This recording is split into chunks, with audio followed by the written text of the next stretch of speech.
process is first, then, or who is it? Internal audit first. Okay, so you're just gonna move it? Yeah. All right.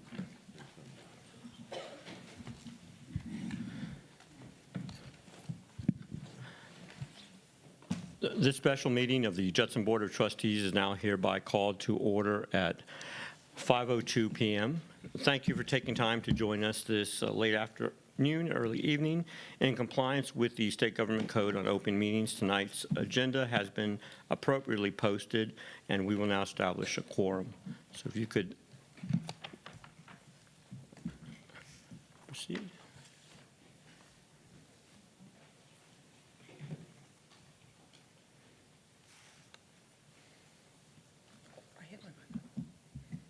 There you go. Okay, so we have established a quorum, and Ms. Eaton will be running a little late this evening, and Ms. Rodriguez is not present for the record, and we can go ahead and proceed. I'd like to call up citizens to be heard, and our first public comment is Marilyn McKinney regarding pay.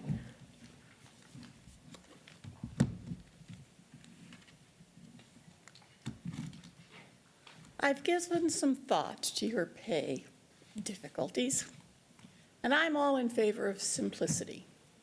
You have a nice chart for hiring in people. Go for it. Hire them in at that.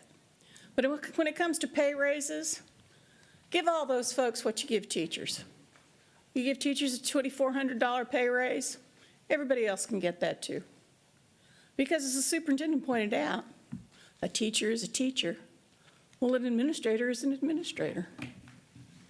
Now, I'll give you some background on that statement. He was in a meeting the previous day, and I quoted a former individual who worked for this district as a business manager, or payroll, a CFO or something or other. And he introduced the midpoint system 3 days before school started over at Franz Elementary, and he told a room full of teachers, this midpoint system flattens your pay system, raises the bottom, brings down the top. And that's all right, because after all, a teacher is a teacher is a teacher. You couldn't have dropped a heavier lead ball on that group of people 3 days before school started. The utter contempt that statement makes towards teacher was palpable in that room. And it's appalling that the current superintendent would repeat that. Because that clearly indicates what he must think of teachers. We started school years without superintendents in this district. All the schools opened. So get rid of all the fancy bells and whistles. Everybody gets 1 year, because that's good enough for teachers. And that's the bulk of the people who work for you. And actually all you need is two things for a school. Students and teachers. And it's really lovely if you have a wonderful library. So you're going to make a lot of people mad if you adopt all of this pay raise stuff nonsense. Because the people at the top, they have always historically been well paid, demographically speaking, when you compare Judson to similarly demographic districts. We have always taken care well of the top. The rest, nah. So let's be one family, one home. If it's good enough for the teachers, it should be good enough for everybody else.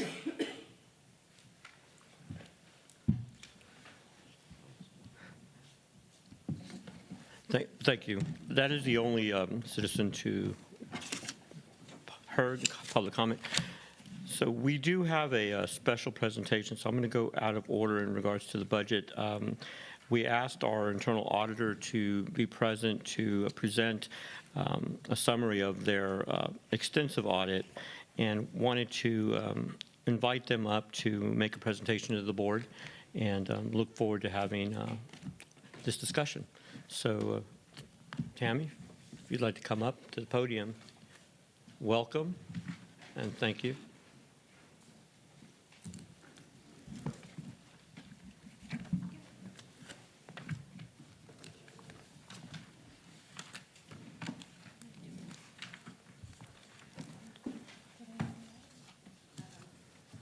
I apologize.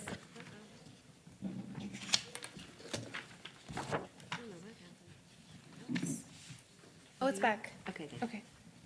Thanks. Okay.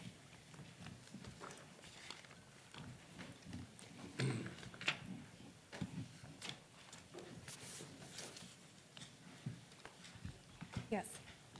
Okay, good evening. My name is Tammy Lohr, and I'm a senior manager with Moss Adams. I was the project manager for the Judson Independent School District staffing audit, and we're pleased to present our results of this presentation to you. I'm joined by my colleague. I'll have her also introduce herself before we get started.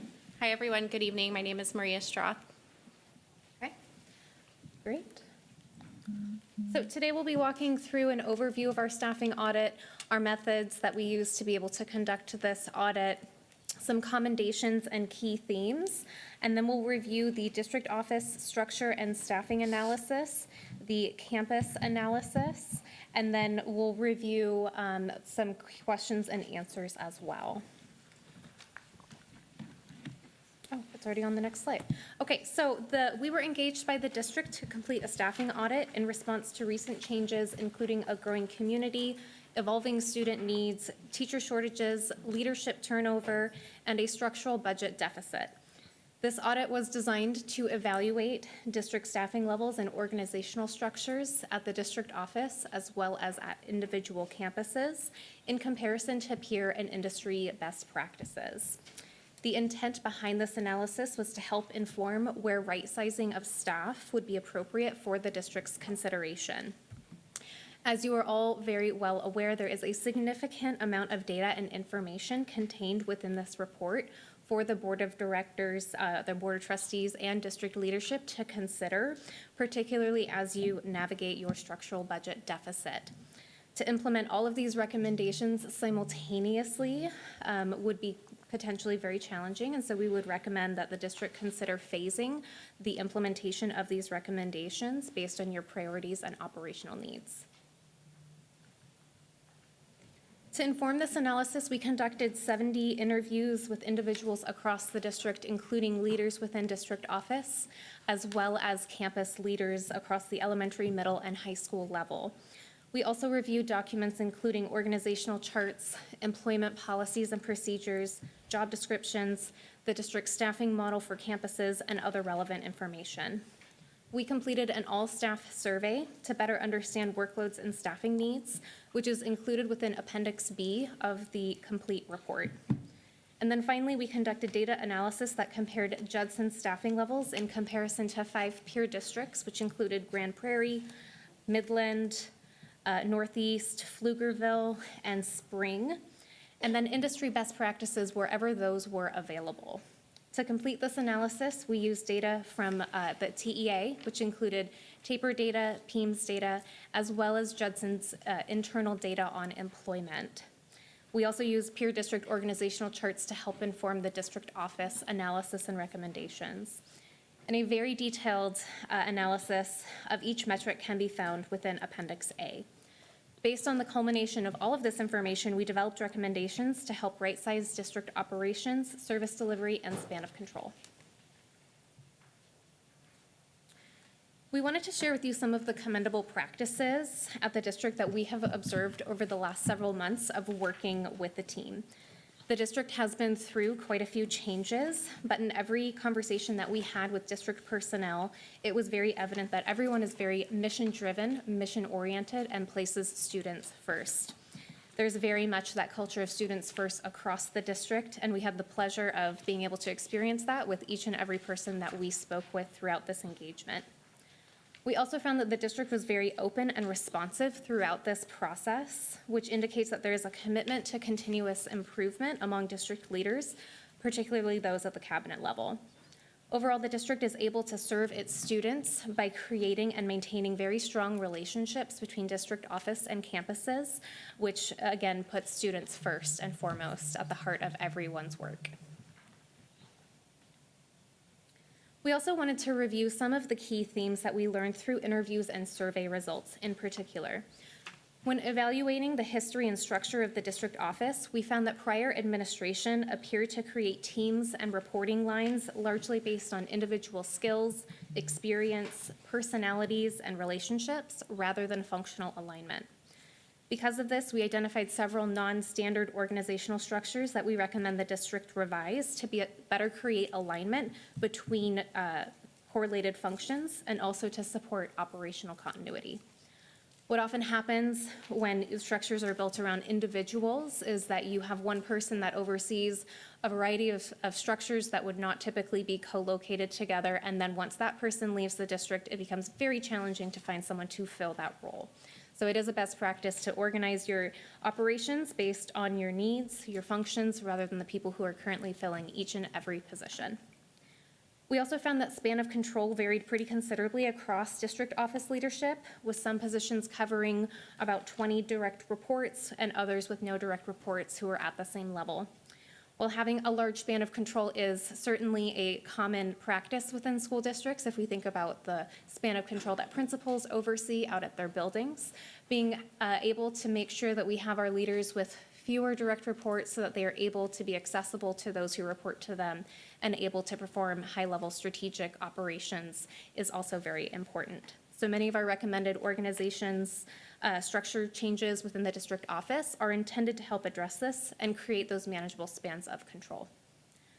Finally, during our conversations, we heard quite a bit of feedback about the current classification system at the district and concerns that classifications were not consistent across departments and programs. There was a perception among district employees that prior administration also made classification changes based on employee experiences rather than district needs, which resulted in inequities in both titles and compensation. Evaluating this was outside of the scope of our audit. However, this did inform our recommendation to add a classification and compensation coordinator within human resources to clean this up and make sure that this process is standardized, equitable, and consistent in the future.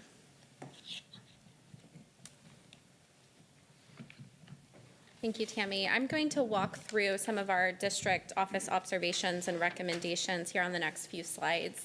In terms of how we approached the analysis of district office staffing and organizational structure, we started with using internal data from Judson to calculate staffing ratios for the different functions across the district. We also looked at the 5 peer districts that Tammy mentioned. We looked at data from TEA and calculated staffing ratios from similar functions at those districts. We supplemented that information with information from peer websites where needed, as well as information from the interviews and the survey results that Tammy mentioned previously.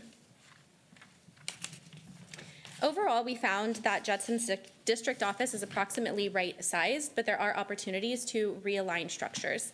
I do want to note that the numbers on this slide are net changes, so we'll talk a little bit about what these changes are on the next few slides. But overall, we see a recommendation, or we see that Judson is overstaffed by 1 director, 9 custodial staff, 4 specialists and project managers, and 4 clerk secretary roles. And then in relation to peer district staffing ratios, Judson is also understaffed with 3 executive directors and 5 coordinators. This is a total staffing reduction of 10 district office positions. Again, that's a net change. We also found that Judson could reorganize district office functions. Some of that is what Tammy was talking about previously in terms of making sure that there's functional alignment. So I'm going to talk about recommendations in teaching and learning, and then operations, and then human resources. For teaching and learning, several of the recommendations we have are really aligned to that functional alignment that we talked about earlier. So currently, the teaching and learning organizational structure reflects distinctions between elementary and secondary, and then support services are across those different areas for all K through 12 students. So what we found is that among peers, it's common to organize curriculum and instruction functions together and then similarly co-locate student support services together. So what we recommended is establishing 2 assistant superintendent positions. One of those would oversee curriculum and instruction and is the current assistant superintendent over elementary currently. And then the second one is a new position. So this would be an addition of 1 assistant superintendent overall. We also recommended Judson add 3 area directors to curriculum and instruction. We found that the span of control for key leadership positions in teaching and learning is elevated.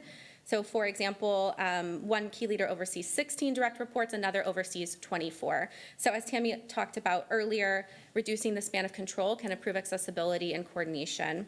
So we recommended developing these 3 area directors that you'll see here in the middle of the slide. So that's 2 that would oversee elementary principals and 1 that would oversee secondary principals.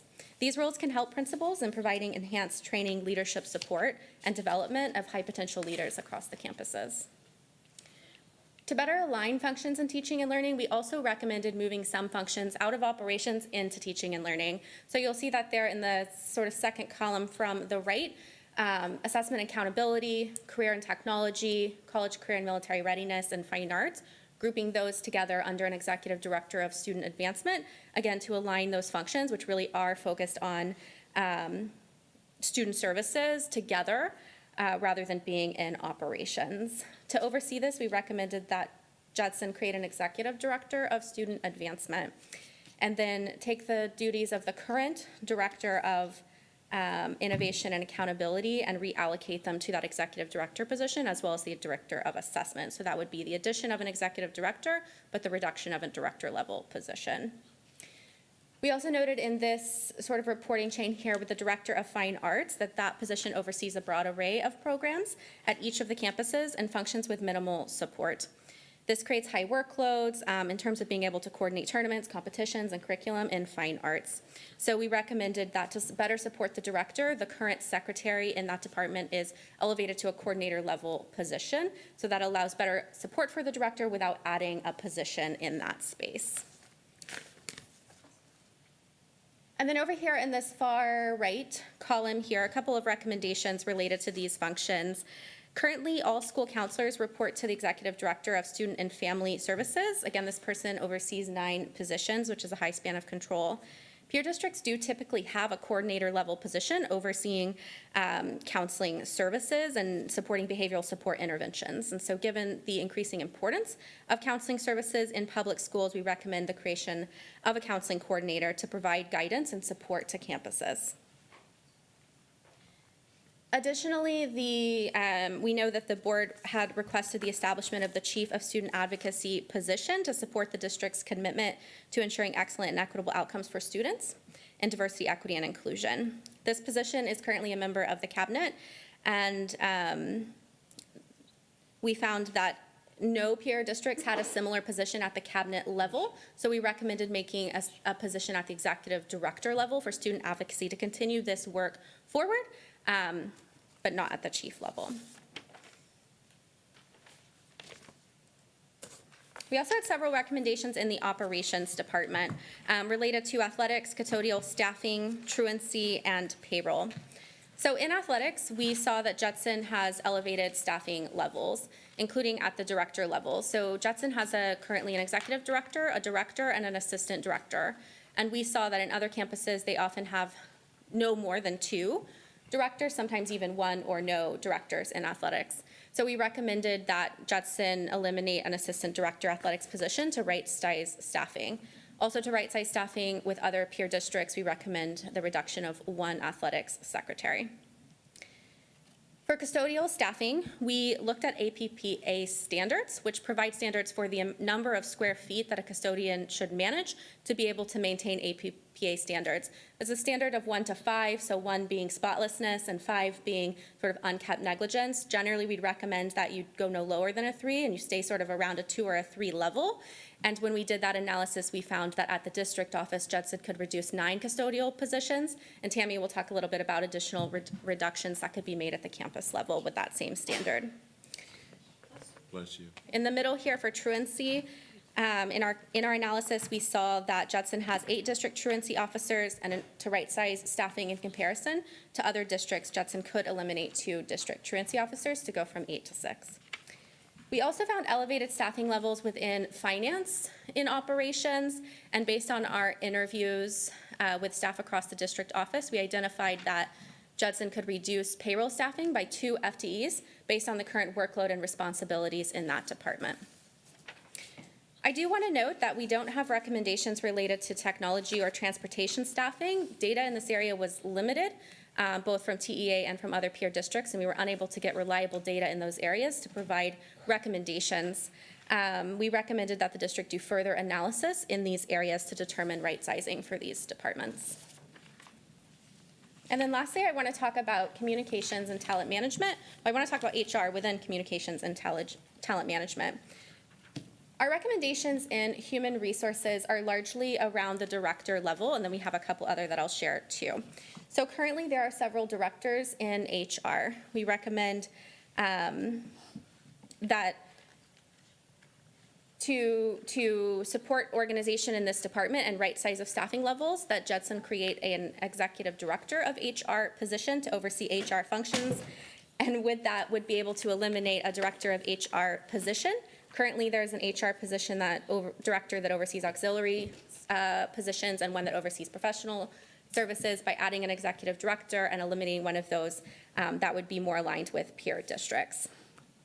Additionally, Judson could eliminate the Director of Leadership Development position, given the change I mentioned earlier of creating 3 new area directors in the teaching and learning department. So those area directors could be able to provide the support to principals in terms of development, leadership coaching, and really be able to fulfill that function in that area director position, so you would not need the position in HR any longer.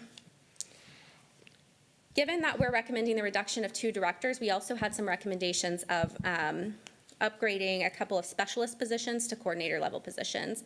Recruiting and hiring specialists are currently playing an active role in participating in career fairs, recruitment, marketing, and employee screening. And as you all know, there's an ongoing need to support effective recruitment for Judson employees, and recruitment is a challenge for most school districts that we work with. So we recommended that these 2 specialists, recruitment and hiring specialists, be upgraded to coordinator level positions. We also, as Tammy mentioned earlier, recommended the addition of a classification and compensation coordinator. Many of the staff that we interviewed and surveyed reported that they desire fair and equitable compensation, and reported increased compensation as a major driver in Judson being an employer of choice. So most peer districts do have a coordinator level position to oversee this type of function, and so we recommended the addition of a coordinator there. And I'll pass it back to Tammy to talk about. Before you do that, I wasn't Yep. sure, did you mention anything about the custodial staff? It was on the previous slide. Yes. So She did? I'm Okay. happy to revisit that if that would be helpful. Yeah, that would be, if you don't Sure, mind. absolutely. So, Just on the rationale, just because that is the one with the largest amount yes. of staffing. Just talk through that one more time for me, please. Absolutely. So we looked at APPA standards, which set a standard for the amount of square footage that a custodian should oversee to maintain a certain level of cleanliness. So APPA standards range from a level 1, which is spotlessness, to a level 5, which is unkept negligence. Typically, we'd want to see organizations around a 2 or a 3, definitely not going lower than a 3. So we used that analysis to determine how many custodians Judson would need to maintain that level of standard. So at the district office, that was a reduction of 9 custodial staffing. And then Tammy can also talk about that at the campus level. Thank you. I was just going to add that we tried to get Judson at that between the level 2 and 3, which meant that every custodian is now responsible for between 20 to 25,000 square feet per custodian, and that puts you at that level 2 to 3 level. Are there any other questions before we move on? No, Okay. I think for right now you can move on. Okay, great. Well, I'll go over the campus analysis results. So again, to complete this analysis, we use Judson internal data to calculate those student to employee ratios for each individual campus. And then we developed ratios at the average ratios at the elementary, middle, and high school level. Again, we use the TEA data through PEAMS and TAPER reports to calculate the averages across peers and the state of Texas. Where it was possible, we also compared the district staffing ratios to industry standard ratios. Typically, those came from TASB, but sometimes specific associations or groups also had guidance around what those staffing ratios should look like. And where we could identify industry standard ratios, we prioritized the district's alignment with those industry standard ratios over the peer ratios because there could be some variations in the peer data. So overall, we found that the district could reduce its general education teachers, educational aides, custodians, health services staff, and athletic trainers. However, we also found that the district could increase staffing among campus administration, campus professional support, and counselors and social workers. And this would result in a net reduction of 175 campus positions. We also identified that the district could redistribute some of its librarians and bilingual education teachers among campuses to create greater equality in the number of students served per employee. One other area that we completed analysis but didn't develop recommendations was special education, both for teachers and for educational aides. We heard from campus administrators that there is a need for additional special education support. However, TASB and a number of state education departments recommend that districts evaluate and determine staffing levels for special education on a workload basis rather than a caseload basis. So as a result of that, we were able to calculate the caseloads. However, there are different caseloads depending on the program type, and that complexity resulted in us not being able to formulate a recommendation in this area. So we would recommend that the district complete a workload analysis that evaluates contact minutes, instructional supports, and behavioral supports, and use that information to calculate the appropriate number of staff for special education at each campus location.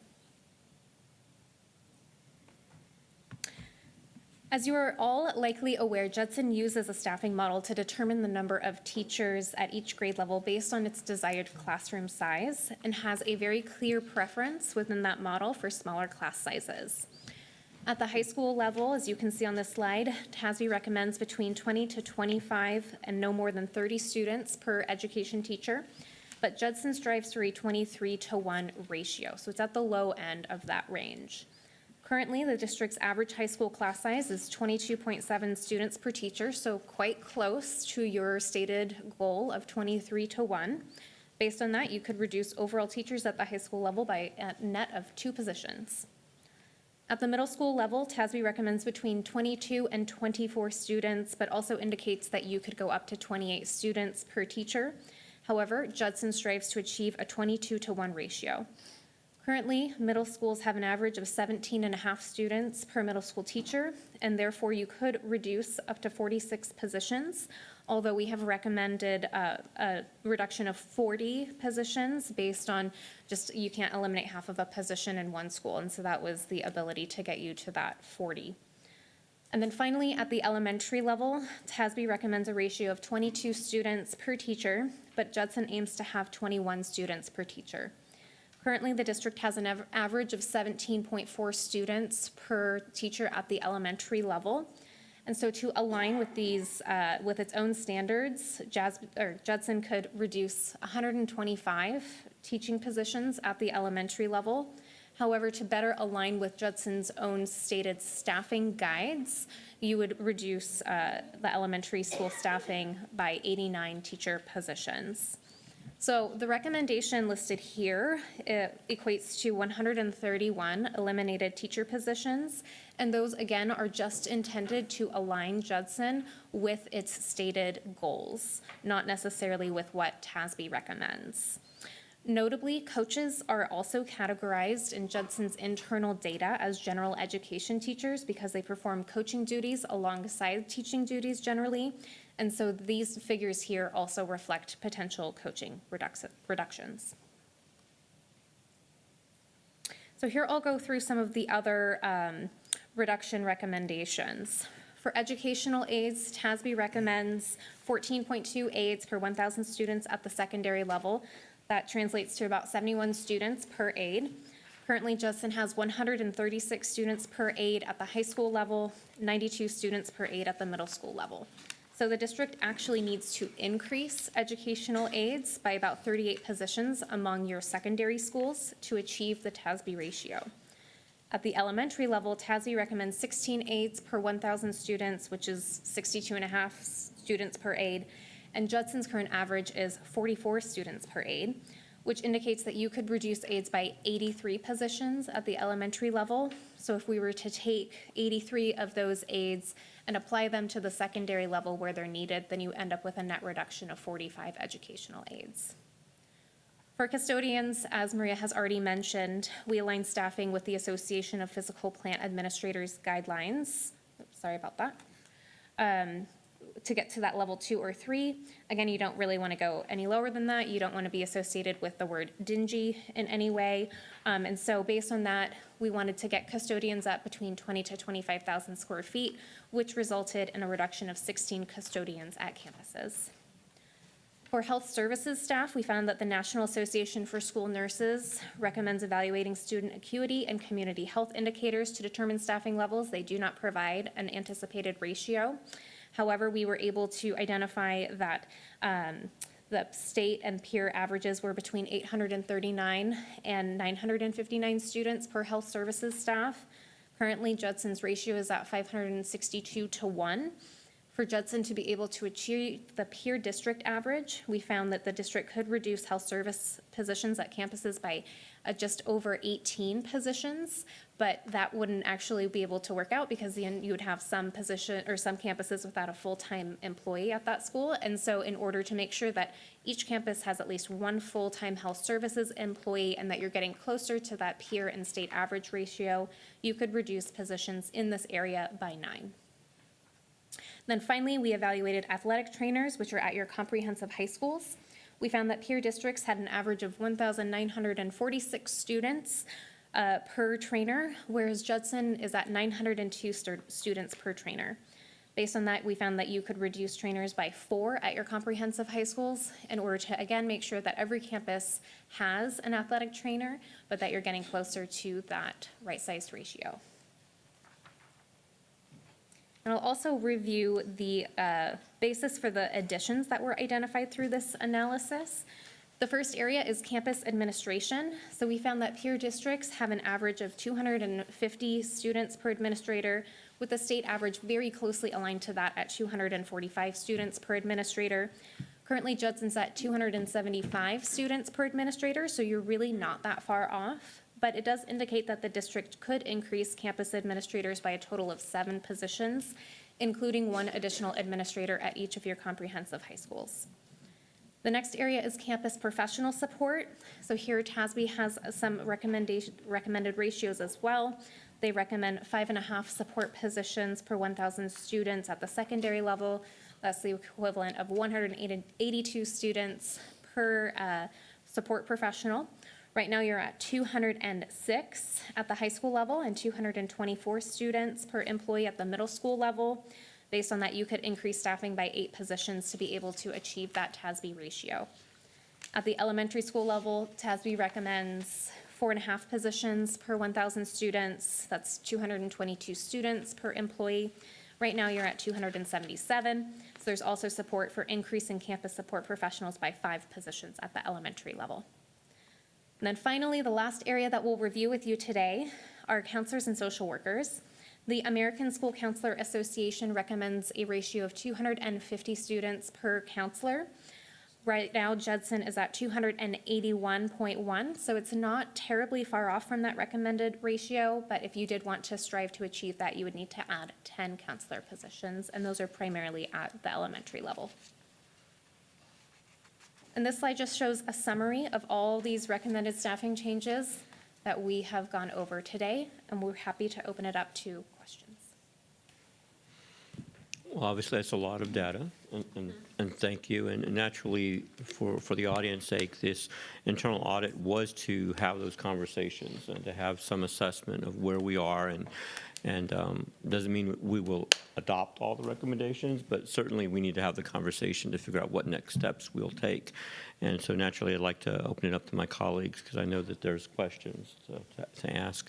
So I guess I don't see the screen for any questions, so I'll just start off with any questions. Anyone want to start with any questions first? And I know you will, so I'm going to get you in a second, Ms. Ryan. Oh, okay. All right, so if you guys defer, Ms. Ryan, we're going to give you first stab, and we'll continue from there. Go ahead, Ms. Ryan. All right, I guess I'll start with kind of a basic question, because I've seen this before in the audit committee. We got a pre-briefing of this about a month ago. And our recommendation at that time was there were questions about the data, which it was a first draft, so don't get me wrong. This is a lot of numbers, so the whole point of briefing the committee was everyone to see some initial numbers, bring up any issues or things that didn't look right, so that we had a whole month to go back and make sure that the data was valid, so that what district said the numbers were, and you all saw eye to eye, so that what was coming to the board, was validated data. So I guess the question is, did every director and executive director take a look and validate this data? Because I'm seeing some of the questions I asked in the audit committee, are still, that data's still showing up the same way here. So did every executive director and director look through, did the director of nursing or health services go through and check the nurse numbers to make sure they were correct? And if there were any discrepancies, did you guys bring that back to the staffing company or anything? No, ma'am, not at the cabinet level. I did go over it with the cabinet, but we didn't send it all the way down to the director level. There are some recommendations in here that I really don't feel comfortable with, and this isn't a document that I'd want widespread, so I went to the cabinet for clarification, but they received a lot of this information directly from the district and from PEMS and TASB, correct? I'd be happy to clarify our data sources and the changes that we did make after the audit committee, if that would be helpful. Yeah, because I'm concerned, I have some examples written down, Veterans Memorial says cut 2 athletic trainers, right? Well, they only have 2. So we kind of can't cut 2 because there are only 2. And so I spent a lot of time pulling up the peer districts and actually looking on their web pages at their staffing. And some of the numbers just weren't matching up, to what it said. And then I guess the other big data concern is, how did you deal with numerical averages versus the 1-pers? So for example, like nurses, like you mentioned, we have to have, 1 nurse at every school. So averages don't matter. And I think in administration, when I started to pull up all the peer districts on principals, you go look at a couple of these peer districts, every single one of their elementaries is only 400 students. So all of a sudden the mathematical average comes out to 1 to 200, but that's because all their schools are baby schools and they all have a principal and assistant principal. And then you go over to NEISD and they've got Cibolo Green with over 1,000 students and all they have is a principal and an assistant principal. So how did we deal with the 1-pers or 2-pers where the math of school size kind of messed with the numbers? Sure, so for that specific question, that's why we did the staffing ratios of X number per employee. That was the best way that we could theoretically right-size that information. There was no way to then go back in and say, okay, we're gonna remove everyone that just has 1. We didn't have that level of data within TEA data that was available to us to be able to do that analysis. And it also would have been extremely time-consuming. And so in order to we just took the information from TEA, compared that to Judson's actual employee information, and then we were able to calculate these ratios based on that. Okay, I just think it would have been helpful, instead of Monica scrolling through district websites of the peer ones, if our directors and executive directors that know this data inside and out, right? They know what a trainer is, they know what a coach is, they know all of that, for them to validate the data. Like I pulled up the athletic departments at all these other districts, and they all had, an executive director and 2 assistant directors, and directors and all these people, and I pull up their athletic trainers at their high schools, and I see that their comprehensive high schools have 2 or 3 athletic trainers. So this is just an example. It's the people I had time to go through today and look up sports-related stuff. So I feel like it's hard to measure some of these recommendations. Counselors and social workers, I wrote that down. A social worker isn't a counselor, so those numbers seemed off. We have social workers based on different categories of kids, so we may have a social worker at one school or 2 or 3 of them and none at another school. But every kid needs a counselor, but not every kid needs social work services. So I think that was part of the challenge. And then did you use, I still see the 1 to 27 on the general ed. Is that still the district average you are using? Hold on. No, it is 18.6. That was an error. Okay, so, but the recommended reductions are based on a current district average of 18, wait. So what's our I'm on metric 2. Yep. General ed teachers to students. So what is the district average? 18.6. And So again, that looks different because What we did is we grouped everything, that's for total. That's total general education students, total general education teachers, regardless of grade level. We didn't use that as a basis. We instead looked at the elementary level and made recommendations at the elementary level to align each elementary school with what Judson wants for that staffing ratio, how many students you want in each of those classrooms. So we made recommendations for the elementary school level that varied in order to achieve that ratio. At the middle school level, we made recommendations for you to be able to achieve that ratio that you want at the middle school level. And so you wouldn't be able to find that cumulatively at that overall district level because the numbers of students per general education teacher by each level varied Okay. based on your guidance, All right, the yeah. district's guidance. Because then digging in deeper into the metrics on class size, I mean, there's definitely some efficiencies to be made because, you know, when one middle school's at like a 1 to 10 to 11 and another middle school's at a 1 to 20, like that's not obviously equitable across our district. We want to have, as close as we can, similar-ish class sizes across all of our schools. And so, If I could say, Ms. Ryan, we're going to talk about that a little bit in the budget portion, but there was a decrease in our student enrollment. Yeah. And we projected for much different numbers in some places. Yeah. But once teachers are under contract and we have them in, we go with the teachers that are Yeah. at the campus. We know that there's some truth to efficiencies at all of our levels. We budgeted for, or staffed for 21 to 1, but because of the decrease in enrollment, we know the class sizes are lower. And we staffed at certain levels for high school and middle school, but we know on average, if you walk through those classrooms, they're lower, and there's efficiencies that we can accomplish there, and that's what we're going to do as we move forward. But our enrollment just went down. Yeah. It was unexpected. yeah, no, I would love to see this refined a little more with our departments is kind of the bottom line is let's dig into the devils in the details. And what shows up in a TASB or a TAPER or something else may not be the way some of these peer districts are actually operating, and they may not be counting people the same way. So before we start cutting or adding, you know, digging deep into some of those peer districts by, you know, executive directors and directors really looking at their peers, I think would be helpful. I will yield to the next person. Well, We going around? let me just comment on that as well. The expectation would be that we take this data, that, God, can you imagine if we gave this to our administration, the level of work and detail that went into it was pretty enormous. So by design, we wanted someone independent to take a look at that and get an evaluation. Certainly, we will now ask administration to help us look through it so that we can actually dig in and figure out, is this applicable? You know, because obviously we're local, and so they're looking at it from a bigger vantage point. But we know Judson, and our administration knows Judson. So how does that work here? But the conversations are here, and certainly I'm very eager to have that conversation about staff and teaching and ratios, because that's going to be part of our budget discussion. It's important, and so it's nice to hear some affirmation about what some of our districts and similar sizes are doing. My question would be for administration, not now, but would be, how's academic performance looking like with those ratios? Because I've shared with the auditor that we're lower because there's an intention to have stronger student performance as a result of a 21 to 1. So again, this is to spark good conversation. It's good analysis, and you're right on target with that, Ms. Ryan, in terms of if we're going to dig deeper, it's going to have our administration and the board looking at that and those processes.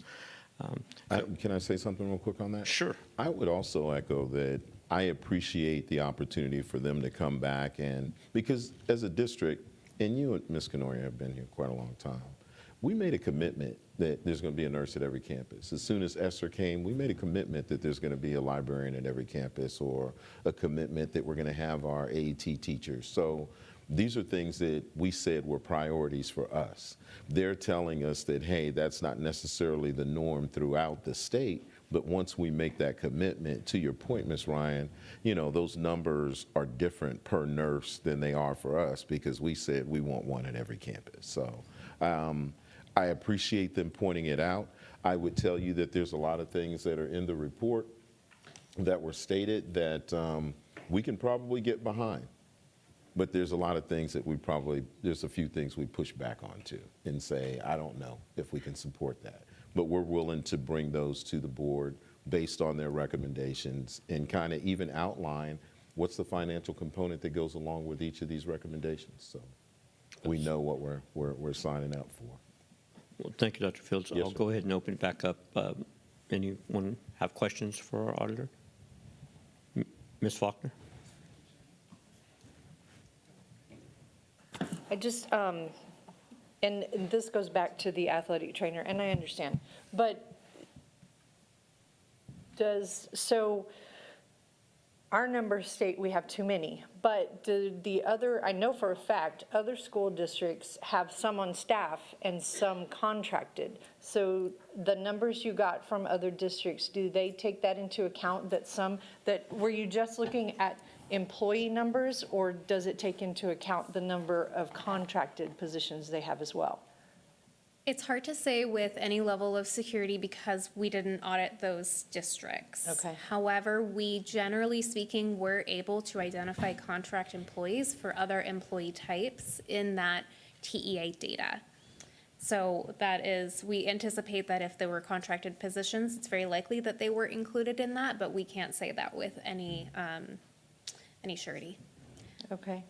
Also, I mean, I just want to put on the record that the number of paraprofessionals and stating that I myself would love to see general versus sped, because we know your number of paraprofessionals are seriously based on the need and the support for the students. And that's not broken down. So anybody who's looking at this report just needs to know that it's just the staff IEP or the ARC could overall. have called for something totally different from Yeah. the standard. Yeah, but I am very happy to hear that the recommendation is that we do a workload analysis. We've been kind of recommending that, and yeah, the Stetson audit and all of that all along. So that's all I have. Thank you. Ms. Stanford? Ms. Knoyer? I don't have any questions for our audit firm, but I do want to assure the public who's listening that these are recommendations and that's not what we're necessarily going to do. I don't want people worrying that they're going to lose their job. We don't fire people like that. That's not how Judson ISD works. We don't do a RIF unless there's extreme financial exigency, and the last one that happened was in what, 2011? It was, yeah, 2011. So these are just ways for us to look at how are we best using our funds and our people. I don't anticipate that we're going to do anything immediately.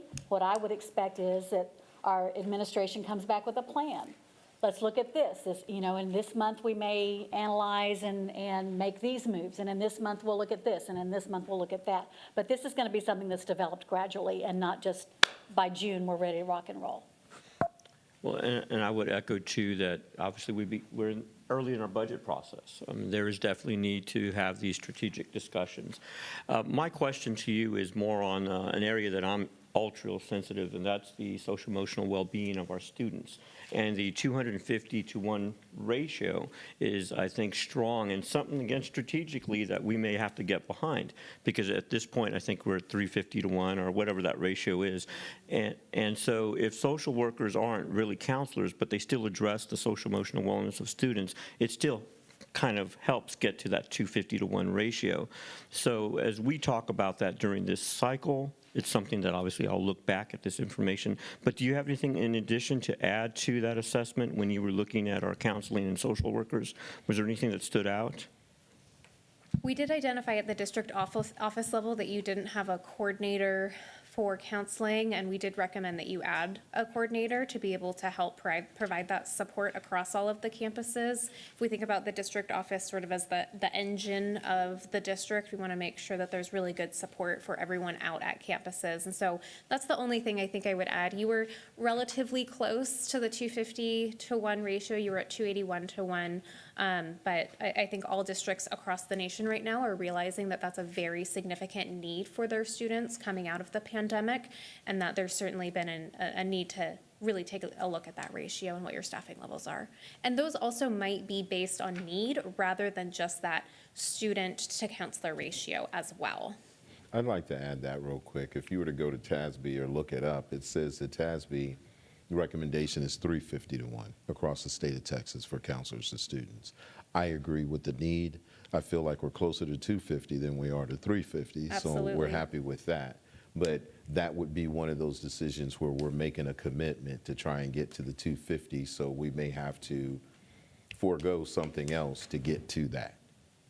I just want to be clear. No, and absolutely, that's a lot of our decisions that we'll have to consider. Ms. Stanford, did you have a question? Is that 250 to 1, including the social workers? For the National Association of School Counselors did not include social workers. Does not count them, so that's Correct. just our counselors? Correct. Okay. My other question was related to your assessment regarding truancy.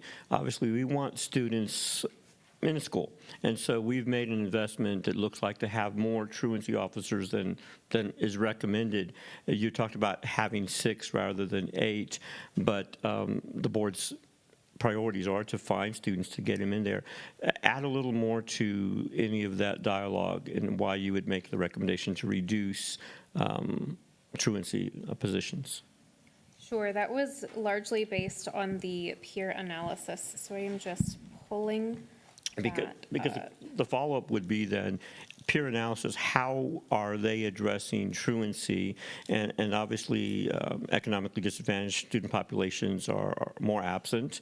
So it would just be kind of an interesting next evaluation step. But obviously, I'd like to hear some additional feedback from you on that. Sure. I'd like to ask Tammy real quick. I know that we went through a grant and we have several extra truant officers in our area that I don't know if they were counted in the mix in terms of ratios, but if so, that was grant funded and extra on top of what we have obligated to the department, so. Sure, and that was not a factor within this analysis. So if those are positions that are grant funded, we were just looking at total employees Thank you. rather than the funding source. Thank you.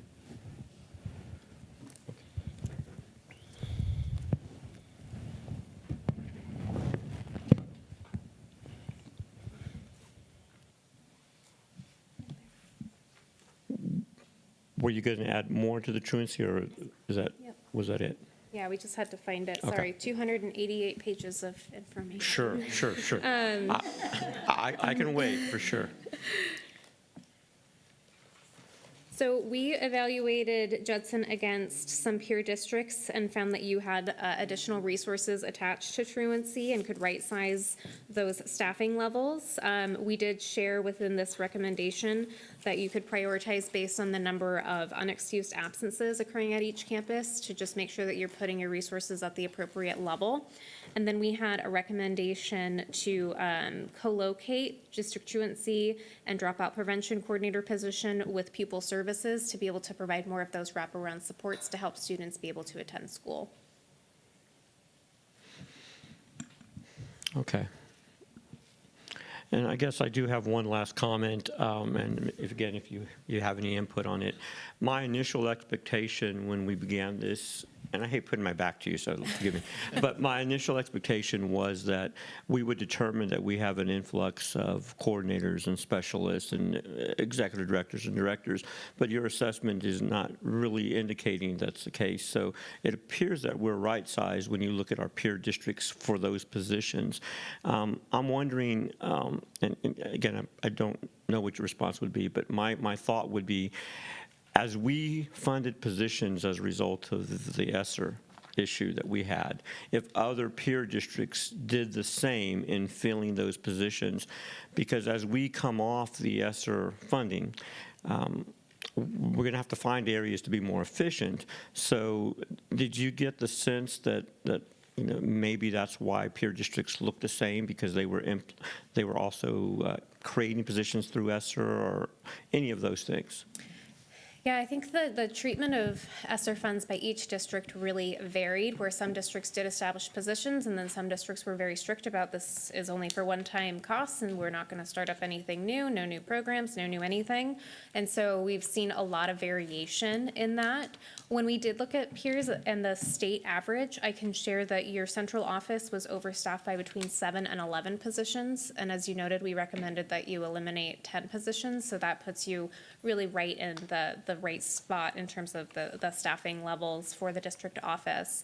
And when it comes to thinking through some of the growth that has occurred at the district office level, my perception is that that's largely because of the growth of the district rather than the funding sources, where you just have additional complexities, additional needs, and also wanting to be able to create more consistent experiences across your different campus locations. And so that was the perception that I can share. Well, I don't have any other questions or comments at this time. Again, just before we close it out, any final comments or questions? No. I just want to say thank you for doing the assessment and for traveling and a long way to get here. And obviously, we will evaluate your recommendations and reach out if we have any follow-up questions. I know our administration will as well. But thank you. Thank you all both. so much. We appreciate it.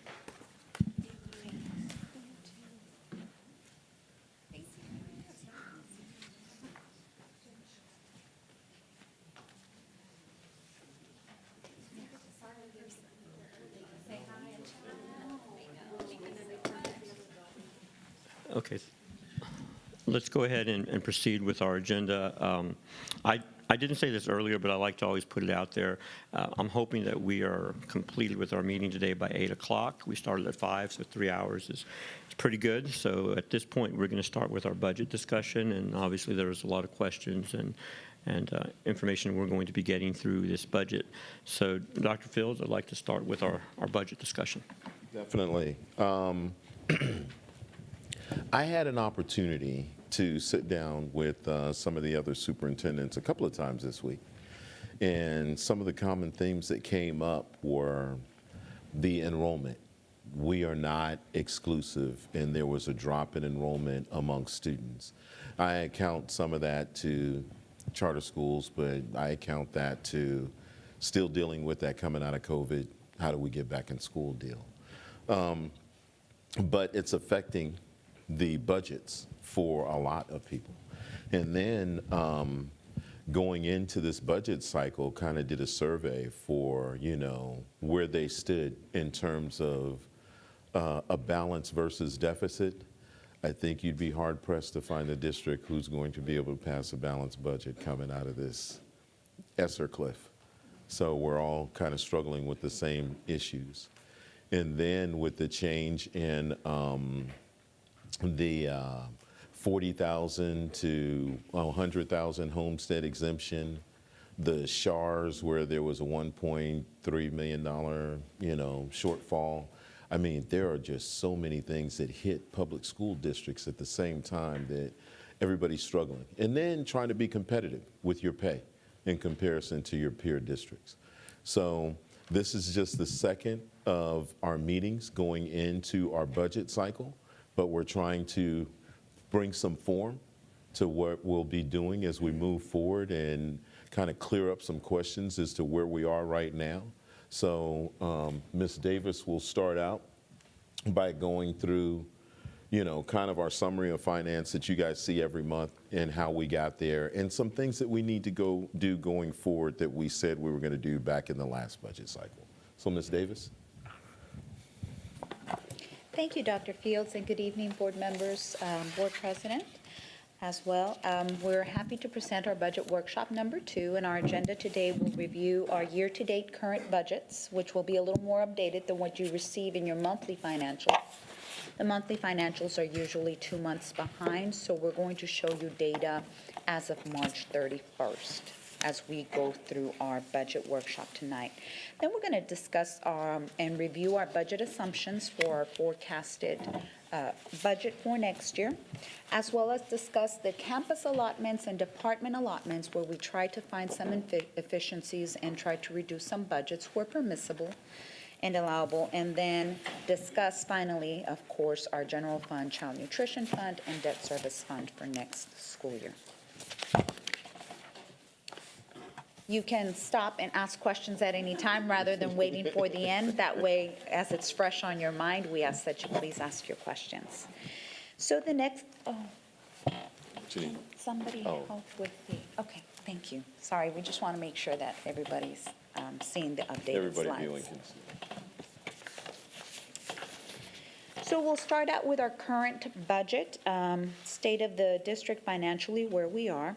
For our revenue, we budgeted $126 million, and year-to-date, we have received 77% of that. So we're pretty much on par to where we should be.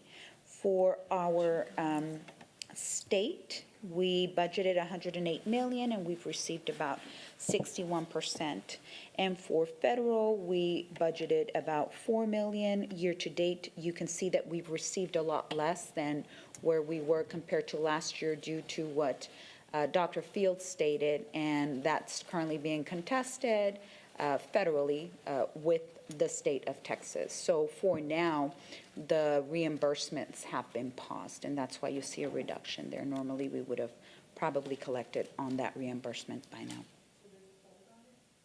Yes, ma'am, until that is currently being contested by our lawyers, our legal, with that. So yes, ma'am, there is Just a portion. How much was ours? About $1 million? 1.3 million 1.3, okay. reduction for this year, and we're estimating about 800,000 for next year, reduction on that. We're not alone in that. I mean, other districts are almost 3 million.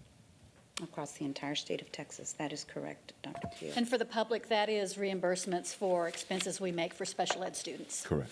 Yes, ma'am.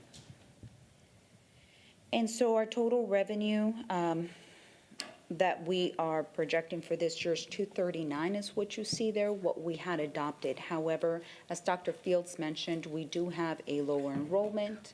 We do have a lower ADA, so we actually do expect a lower projected revenue for this school year in that area. And we'll talk a little bit more about that in a future slide. But currently, that's where we are with our monthly financials. And then under expenditures, our salaries and benefits, we budgeted $208 million.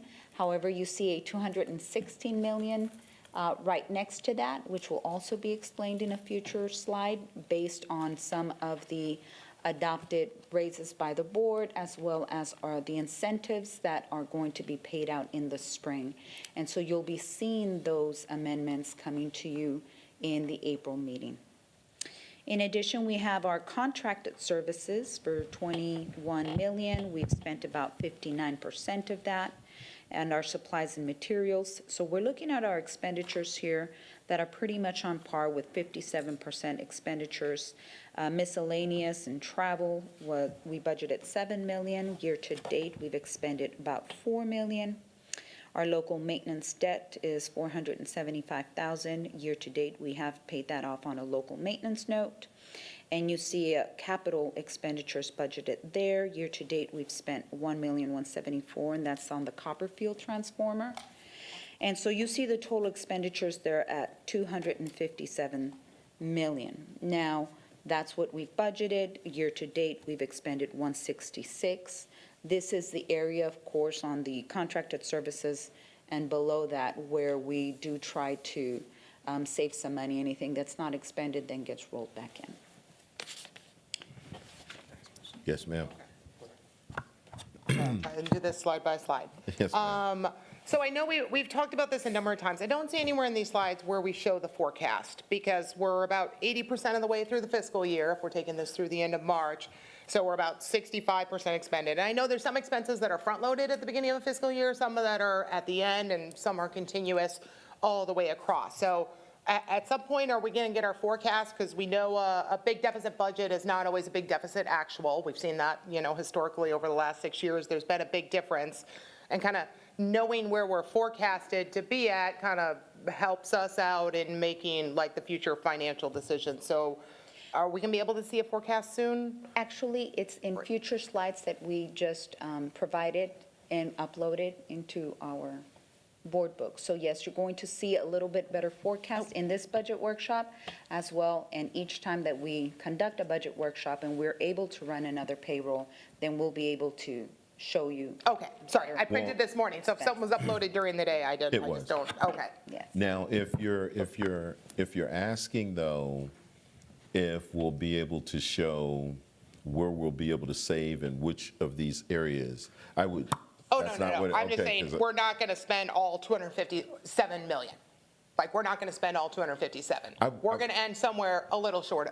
We are going to somewhere. definitely try not to do that. Yes. I would just say that certain things come at certain times of the year in terms Yes. of contract renewals. So it's really not based on a pace of spending, but what comes due and when. Yeah, and we But project all are- that stuff out for You the are next 3 absolutely months. correct. We're So we going to should know try and that. save it Okay. in everywhere we can. Okay, yeah, just nice to know where we think we're going to land Yes. approximately.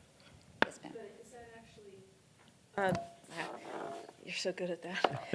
The 257 million does not count that amendment at the top, the 216,988, that was Not- addition? Not currently, because we haven't brought that to you. It will be Okay. brought in April 18th, and so then you're going to see that that expenditure would increase. Okay, so Yes, that would ma'am. need to be added to the Yes. 257. Yes, ma'am, and you'll see that again in a future slide tonight.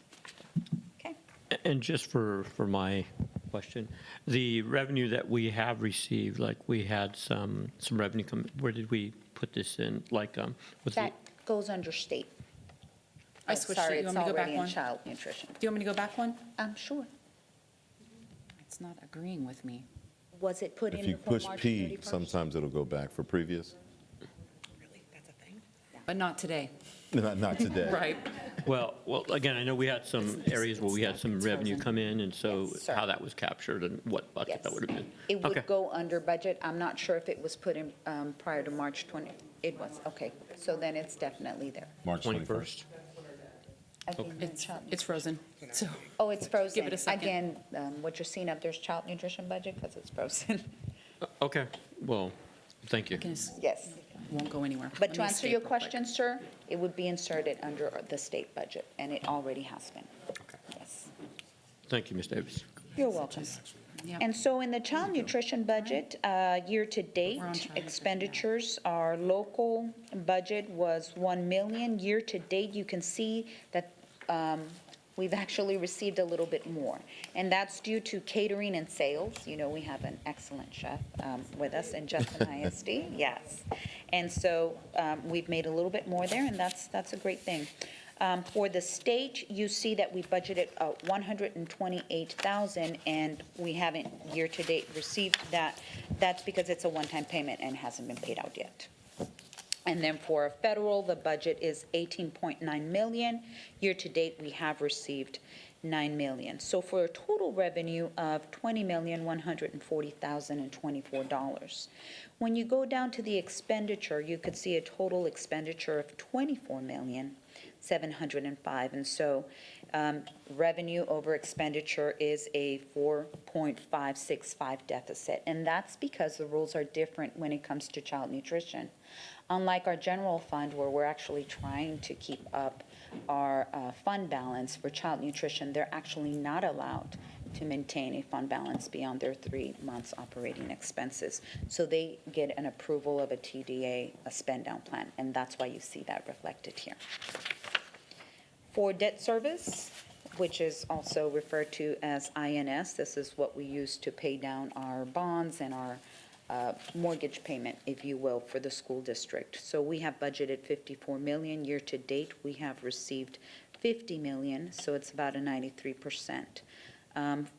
For state, we've budgeted 1.9, and you can see that year to date, we've received more than what we budgeted in revenue, and that's because, if you recall, in November, there was an election, and we increased the homestead from 40,000 to 100,000.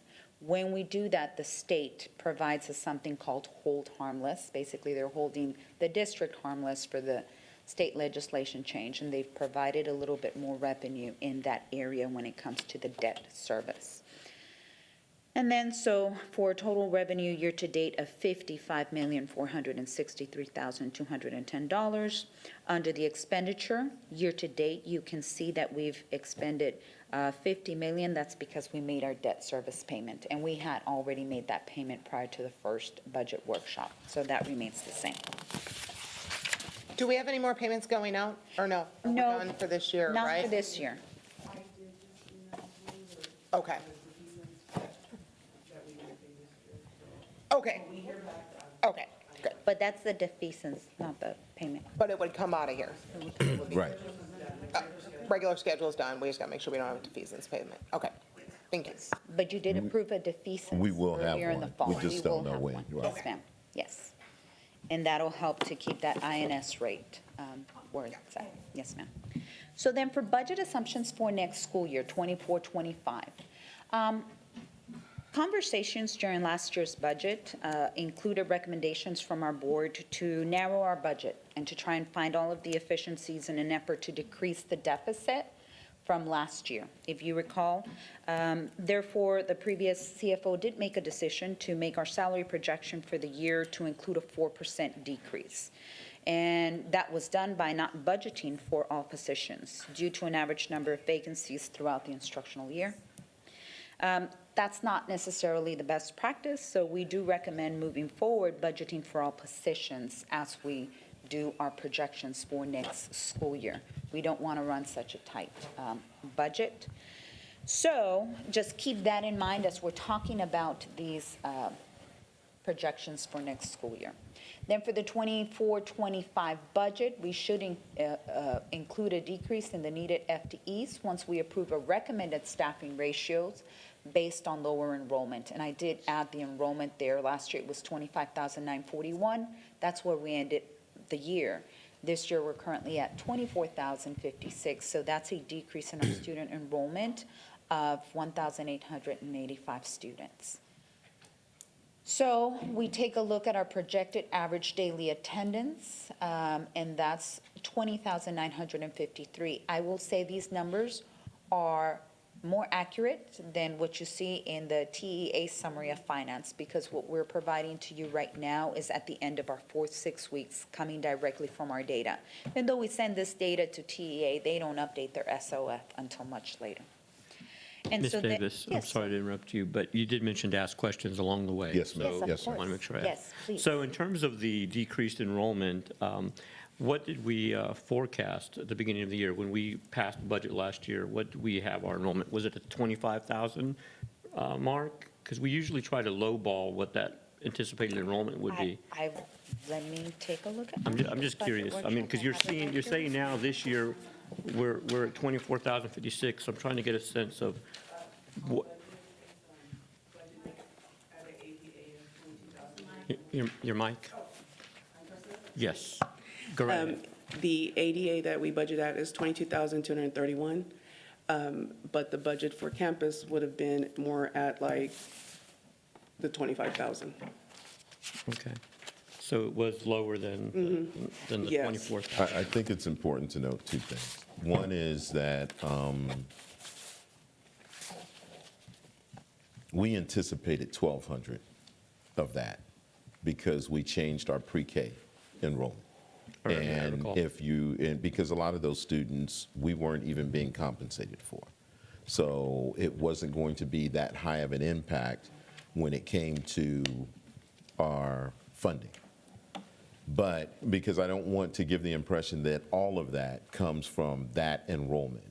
With the enrollment we're looking at is the difference between 1,885 and the 1,200. And there were some things that we implemented that affected individuals' ability. First, we went to the principals and said, okay, hey, we got to get, one of the concerns that we had was, hey, we've got students from out of district causing, we said, identify those students and let's have conversations with those parents early. I think that came out to like 150 or 160, correct? That is correct, yeah. And then we came back and put ranges as to when you could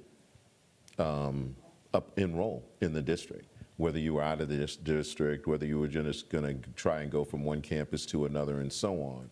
So I think we may have lost some students there as well. But I wanted to reiterate what I said when we first started.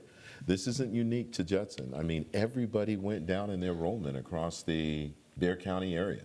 So one of the things that we're trying to do is recoup and recover. Matter of fact, just in the last board meeting, Dr. Saunders had put in with, what was it, Texas Juvenile? Yes. Trying to recoup Yes. students Yep. back into the district to get them back, almost to the point, not almost, but they're even offering daycare for those students that have kids, so they can come back and finish Free their- transportation. Correct, and free transportation in an effort to get them back, and that's what we just approved last board meeting. So some of that came from that window. I just don't want to attribute the entire 1885. In addition, one of the other things that we're trying to work with the truancy, because we have that grant now, in pulling those students back, we want to do things like giveaways every quarter or every month for campus, where we say, hey, if you've got over 96% attendance, then you go into a raffle of some sort. But we're doing all that we can to increase our ADA as well. But when we look at our ADA, as I've talked to some other superintendents, they're at about 89 or 90. We're at 92.5. We got to get better, but you know. Well, and I would just say, again, our practice has always been to lower our ADA and, of course, increase our expenses, our projected expenses to, of course, stay within a balance. We try and stay conservative, but So this 1885 I see obviously is now setting the benchmark for what we're going to forecast for next year. based I on- would say what Am I we correct? did was even better than that. Okay. Last year, we just went forward with what we had in terms of assumptions and what we currently had in terms of registration. This year, we contracted Templeton Demographics, who has given us a very detailed breakdown on what they believe are enrolled. And we've had good history with them in the past, but we didn't have that luxury last year. We were just going based on the students enrolled. Now we feel like we have a much better idea of how to project that going into next year. All right. Thank you. Yes, sir. Yes, ma'am. Yeah, go ahead, Ms. Ryan. Okay, before we get too far down, so for next year, we're gonna project all our numbers on an ADA of 2953, is that what that's saying? Yes. Okay, so that's based on what enrollment number, I guess? ADA. So No, I know ADA, but based on, you had to get to that number somehow. So a certain enrollment times a certain attendance rate. it's on actual enrollment at the end of our 4-6 weeks. No, she's trying to figure out the percentage. Are we going in Like how- 98? Are we going in 97? Like What's how the many, what do we percentage think of our what we- attendance is gonna right. be next year? Or our enrollment, is the question. Percentage And then wise. what percentage attendance are we planning for? It sounded like you guys said earlier 89, 90%, but Yeah, this says Yeah. 92.5, Yeah, but then I'm trying to figure out, like, what's the starting number, enrollment number that gets us to 20,953? Now, the demographic projection shows 24,146, and historically, we've been about a 92.5% attendance percentage, so we'll apply those attendance percentages to that enrollment. So 24,146 times And- 92%? And please Yes. remember that What when do the you have? demographer projects, if we have any half-day students, they project those as full day, as one full student, so we have to make an Oh, allowance for yeah, everyone. there's a handful of those pre-Kers, yeah, that are like Yes, a half of a so it kid. won't come out to a true 92%. 92.5. What do you have? Well, but then I'm off, so that, What do you off? I have 22,335 At 92%? and 90, I think I did 92.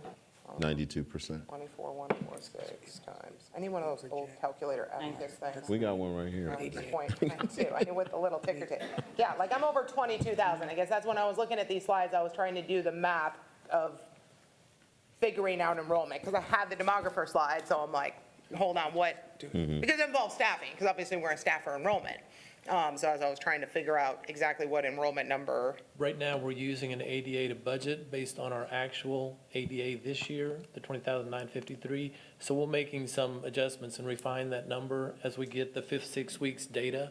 So as we get closer to the end of the year, we'll make that a more true number. Okay. And hopefully the 20,953 is a little bit we'll have a little bit of room to grow that number. Okay, because I think our current numbers are over 92.5 and growing in terms Well, of attendance. We're giving estimates, and we're looking at 21, and if you take 24, that's 200 off, that would take you down to 22. Your handful of pre-Ks that only count towards, there's got to be at least 100, so then that would bring you down to 21.5. So we're in that area right now. Those numbers are pretty close. Yeah, and just when we get off by 1,000, that's They are, 50 teachers. this is That's 50, this is 500,000. 50 So, students. like, those So we're are- only off by 50 students right now, based on your calculation. Okay. Well, That's all I have so far. yeah, thank you. I know how these planning, forecasting looks like, and so I just wanted to have a better sense of that reduction. And naturally, later on, we're going to find out why we're 1,885 students. Again, 1,200 we can account for, so But- let's look at the All right. difference between 1,200 and It 1,885. says 1,885, but that's. I know, but we knew 1,200 were gonna, because we had just invited students from all over the city. to come. And our demographer should then showcase that we have growth in the district with new developments coming. Correct. And kind of all that. And he has. And again, I do support us having very conservative numbers in terms of enrollment, Yes. just to manage our strategies and our progress. So Yes. thank you. Yes, sir. I'm sorry, Ms. Stanford, you have a question?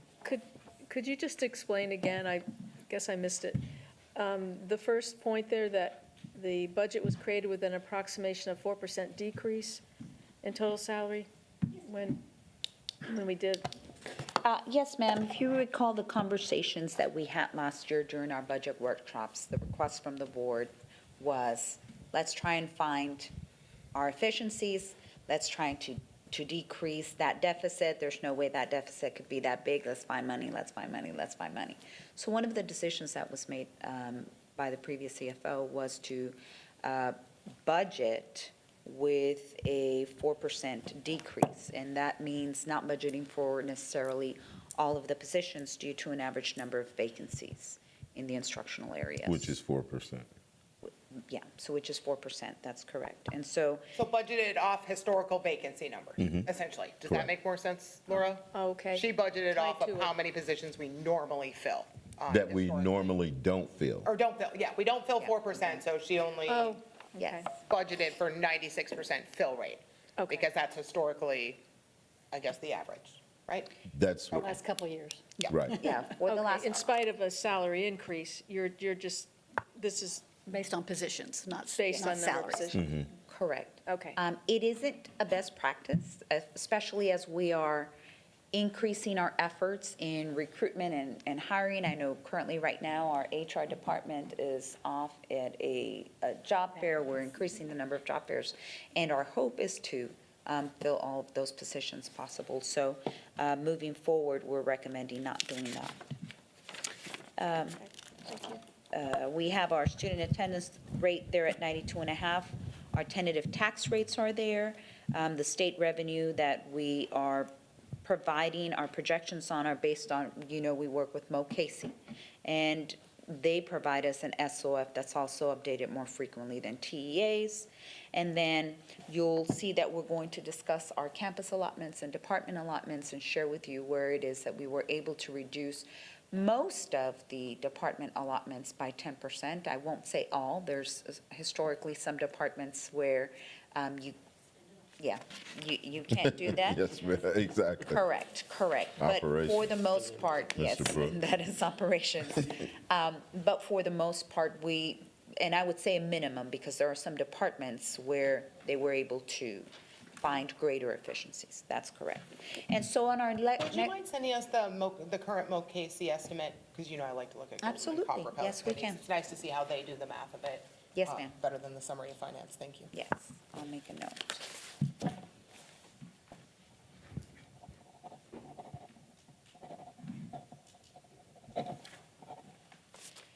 So the next slide are the large anticipated expenses for next year. I think that Dr. Fields has mentioned to you before that all school districts can expect an increase in utilities, electricity, gas, and water. When we spoke with our department, that's projected to be about a $233,000 increase in that cost. So we didn't decrease their budget. State mandated allotments budget require that 55% expenditure, which As you know, we brought an amendment for 3.6 million. You'll see that that will be included in our budgets moving forward to make sure that we meet those expenditures. We also anticipate a hike on the property insurance. We don't have that number for you yet, but I know that Mr. Brooks is working with a company to find out that cost. And then, as you know, this year, we have 3 audits ongoing. They're focused on salaries, they're focused on staffing, and they're focused on budgets. But as we continue our improvement cycle for Judson ISD, we want to shift our focus to teaching and learning. And in doing that, we are proposing a curriculum and instruction audit, and that's an anticipated cost of $120,000 for next year. So you'll see that that budget isn't getting cut either. Yes, Yes, ma'am, ma'am. of course. Okay, so the estimate on the increase on electric, gas, and water is more than it was at the last budget workshop. So are we projecting, was that, like you had it at 165, now we're up to 233. Again, Also a little confused because SAWS is not planned for a water increase. Like CPS did a rate hike, and that was very public, but then there was a public announcement, there is no SAWS. Water is not, and sewer is not going up at all in 2024. So is there something they know about commercial water that caused like another $75,000 increase? Or just We cautious? grouped it all Okay. together, and what we're saying is we anticipated 3 to 4% increase in that area to include electricity, gas, and water, all of it. And we're really uncertain because this started in January, but we haven't hit the 100-degree mark yet. You know what I'm saying? Oh, we And never know. Yeah, we may have so we another don't know what that snowpocalypse, may be, right? We don't know what that another could turn heat wave, we don't into in June Yeah. and July, so, yes. So we're trying Never to. know. And I always like to be clear on that state mandated spending. It's not extra money we have to spend. It is money we get from the state. We get $1 if we get $1 for bilingual students, we have to spend 55 cents of that dollar for the bilingual student. But we wouldn't get the money if we didn't have the bilingual student. We wouldn't get the $1. So it's just about budgeting and making sure that we are spending the money on the kids we're supposed to be spending it on, or at least 55% of it. So I know we were playing catch up from years past. Yes. Thank you. But now that we're all caught up, and We are this is not. now a We are not caught major, up. We are not close to caught up. caught up, and so We're not now we're close to caught up. considering this, when we do our budgeting, that'll be a little bit better. Are we gonna shop around property insurance real well this year? Because we didn't shop it around, we just paid the increase, but, are we gonna bid that out or get quotes from other people? Because that was kind of a point of contention, that we just kind of paid the bill, and didn't really shop it back out. We just paid an extra $500,000. We are currently doing just that. Okay, good, because, yeah, my dad just switched car insurance to save $500, because all of a sudden, some computer guy's algorithm somehow changed his car insurance rate, so it's the type of thing you have to shop around at all times. Yes, ma'am. And so this is CMAT coming in to do the audit versus us sending people to the CMAT level 1, 2, and 3 training so we can do it ourselves? A training is different than an audit. A training we attend, or we can bring them in to provide e-training. Okay. An audit, they come on They're gonna to our come and- district for about 5 days. Yeah, they bring in a team and they're going, that audit consists of them interviewing and surveying campus personnel, central office personnel. They also will do classroom visits and audit, do classroom observations and audit what's being taught and how students are engaged in that. And then they will also look at technology usage, and they will also do online surveys for the students, for the stakeholders that we have in the district. The other part of that is them actually going through our curriculum documents and looking for alignment to what is written, Yeah, taught, teach tested. and differentiation Yes. and all that kind of Yes. stuff. So, okay, all right, thanks. That's all I had on that side. And in regards to the audit, the 120, is this a TASB audit or It's TASA. TASA? Okay, and it wouldn't come out of our internal audit budget for 250 that we have? No, and you'll see it in the department a lot. Okay, It's coming out. well, I want to find out where, because we have more work to do. All right, thank you. Yes, sir. Okay, so as we discuss staffing and compensation, we are currently conducting our 3 audits, so there's not much to say at the moment until we receive our results from our audit. You already heard the results from the staffing right now.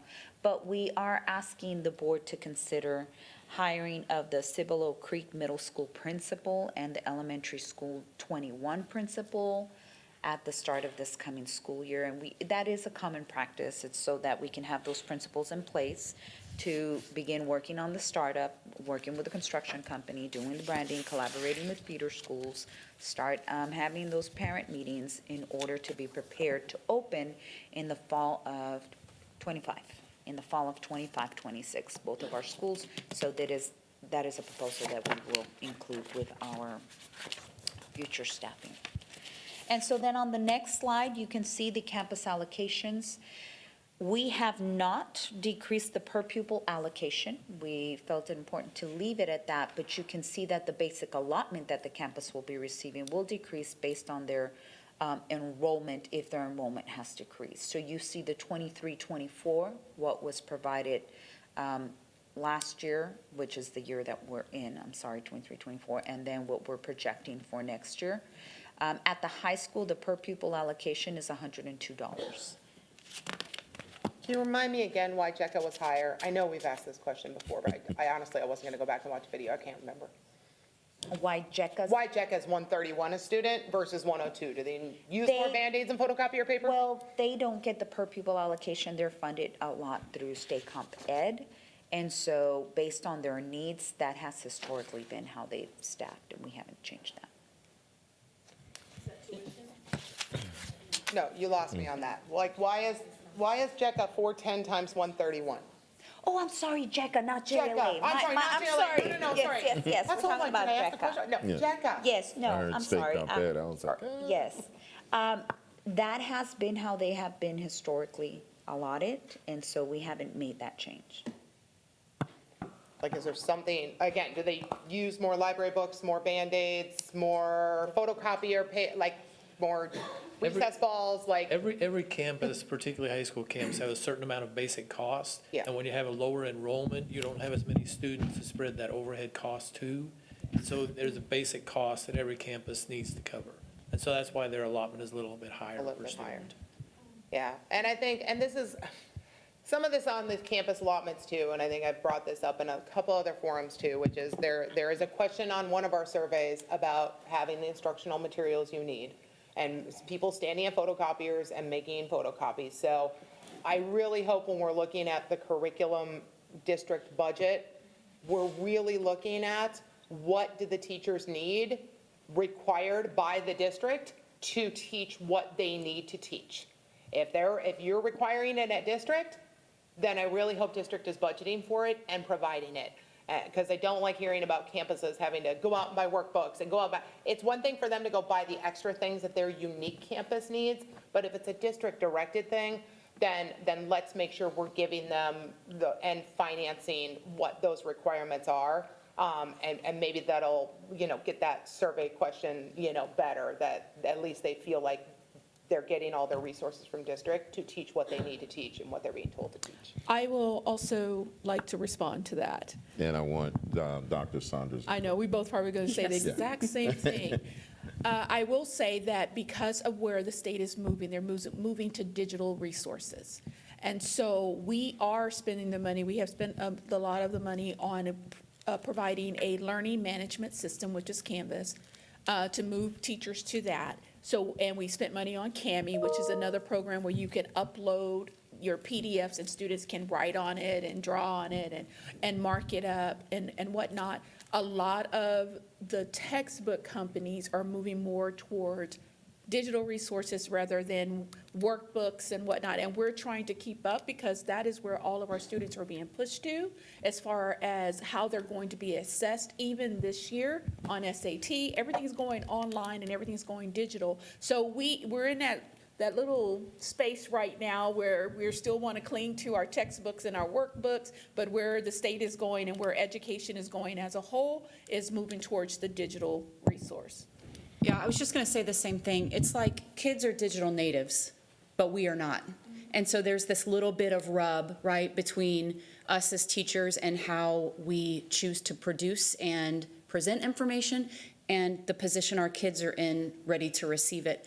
One of the things we did was we brought all the academic leaders in, and we had an opportunity to provide a feedback session for them to give us feedback about what are the pieces that we can smooth out, what are the hiccups that you're seeing at the campus level, give us some feedback.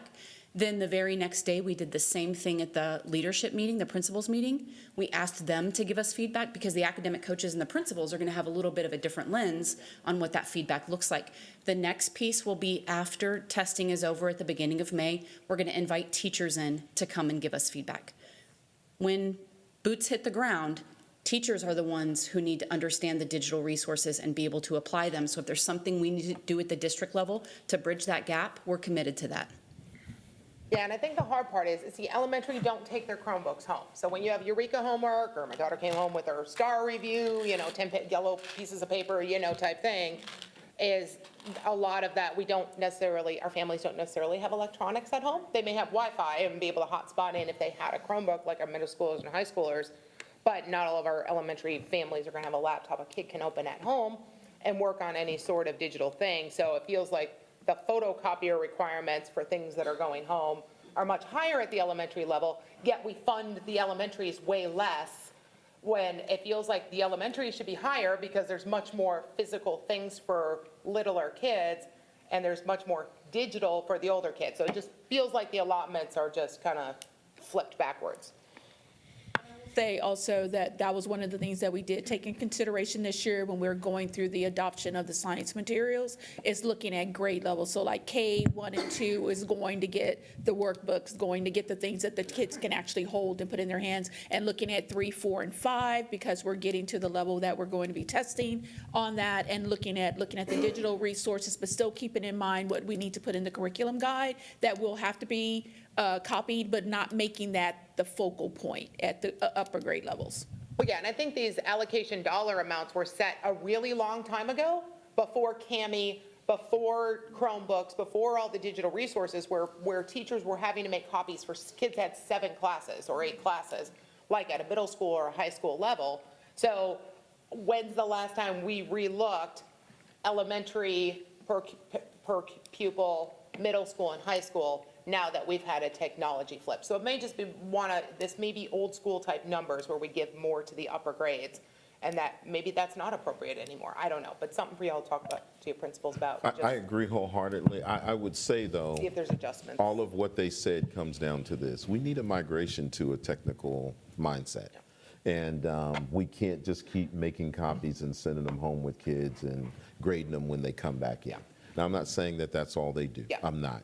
And to your point, if this is something that the teachers need, we need to budget for that in the budget cycle, so we're all for it. But at the high school level, we see a higher need for per pupil allocation than we do at the elementary level. Even though they bonded digital. Even though they bonded digital. Yeah, that's That not, original that's not 102 was just, for photocopies for That's 7 not classes. just for that's homework. not just photocopies. That's that not comes just out of that photo- budget. right. There's lots of stuff. There's a lot comes more out that of goes per on pupil. at the That's high school Yeah, level. professional campus's development, whole- library, Right, and so gym you have balls. so many more teachers and staff members that are affected, specialists at the secondary level than at the elementary level. I'm not saying there shouldn't be Yeah. any adjustment. Yeah. I'm just saying there's a reason why it's higher. Yeah, this might be the year for a relook, just to make sure we're ma'am. happy with what.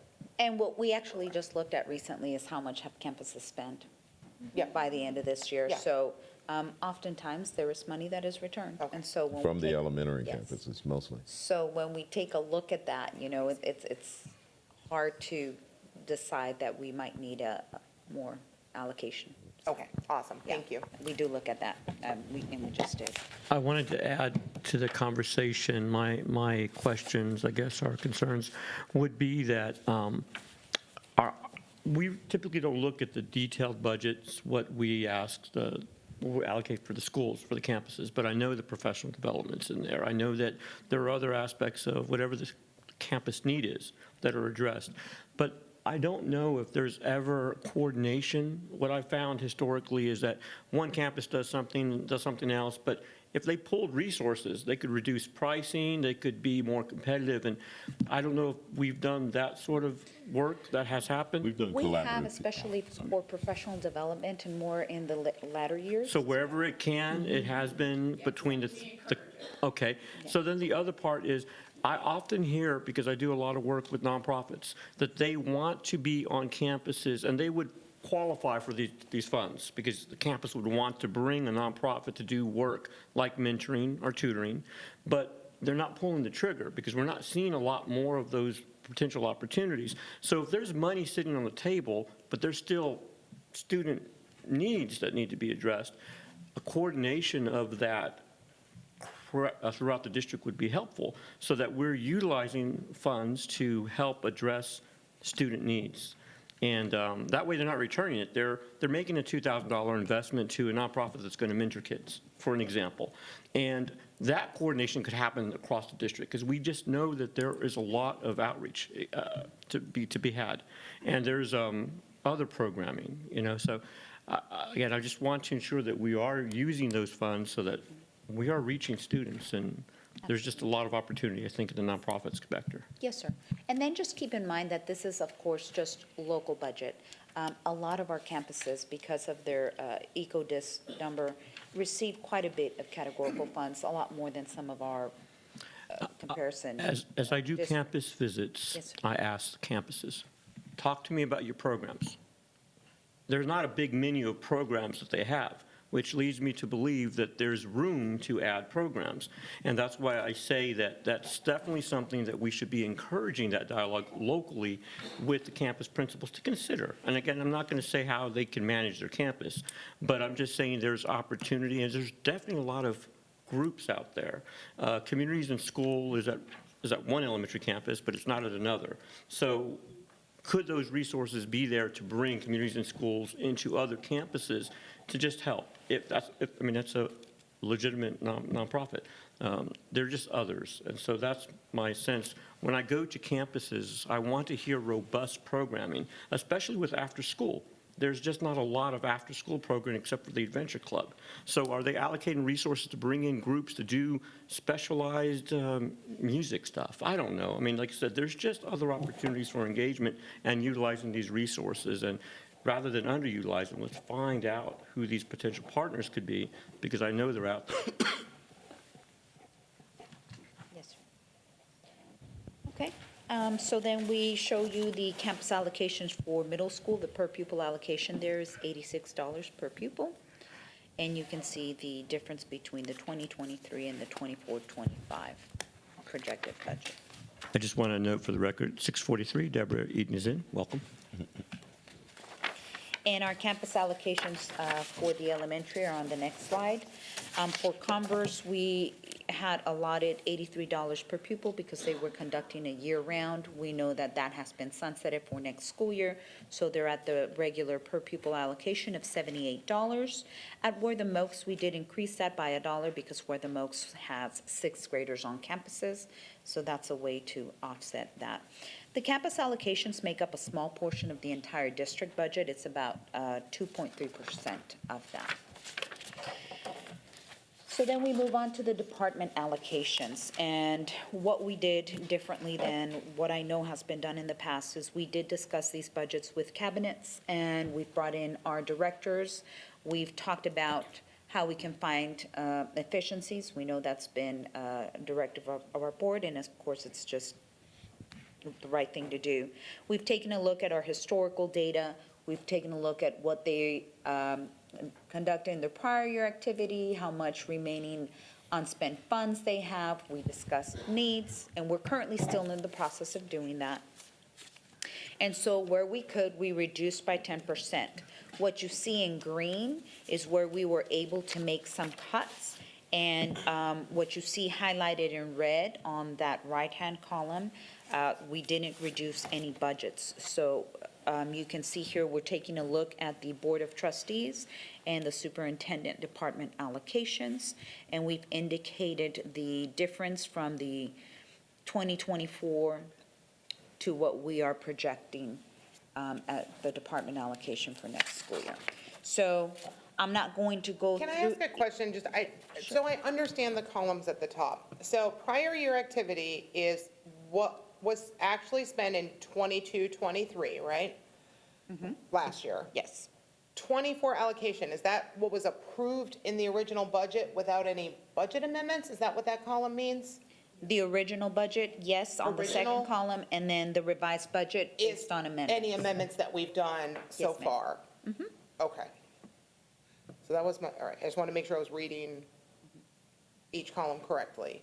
And then, could you send the board a breakdown of what we spent last year and what we've spent so far this year? So as a team of 7, we can just, Betty has talk about our budget, and what we think our budget should be, right? Because if we can cut some money, we can be part of that team too. So Yes, if we ma'am. cut 10% of off ours, I'd love to see what we spend our money on and. Even if it's not 10%. Or 20%, who knows? It could be 2%. I mean, if we're all being efficient where we We can. all should be looking at every expense all the time because pennies matter. So yeah, we can get a copy of that so that we can propose, And that's been my push in years past. If we're Yeah. asking departments and campuses, we should be setting the 100%, yes. You are absolutely Yep, correct. Yep, so I that'd be got great. to see. pushback on that before. Good, good. I'm ready to look at that. So, Thank you all very right, much Thank you. for saying that. Yes, ma'am, we'll send it in Yeah, Friday. what was that 423? Superintendent search. Yeah. Probably. Yeah. Yep. Could have been. But Yes, ma'am. still, 250,000 is, And lawyers. 267 is a lot for us to spend. Lawyers. Oh, yeah, lawyers. Well, but keep in mind, though, there's a lot of travel that goes on. Yes. with, So I don't want us to. That primary purpose of that budget is for us to attend the mandatory training that we Correct. have to have every year in these conferences.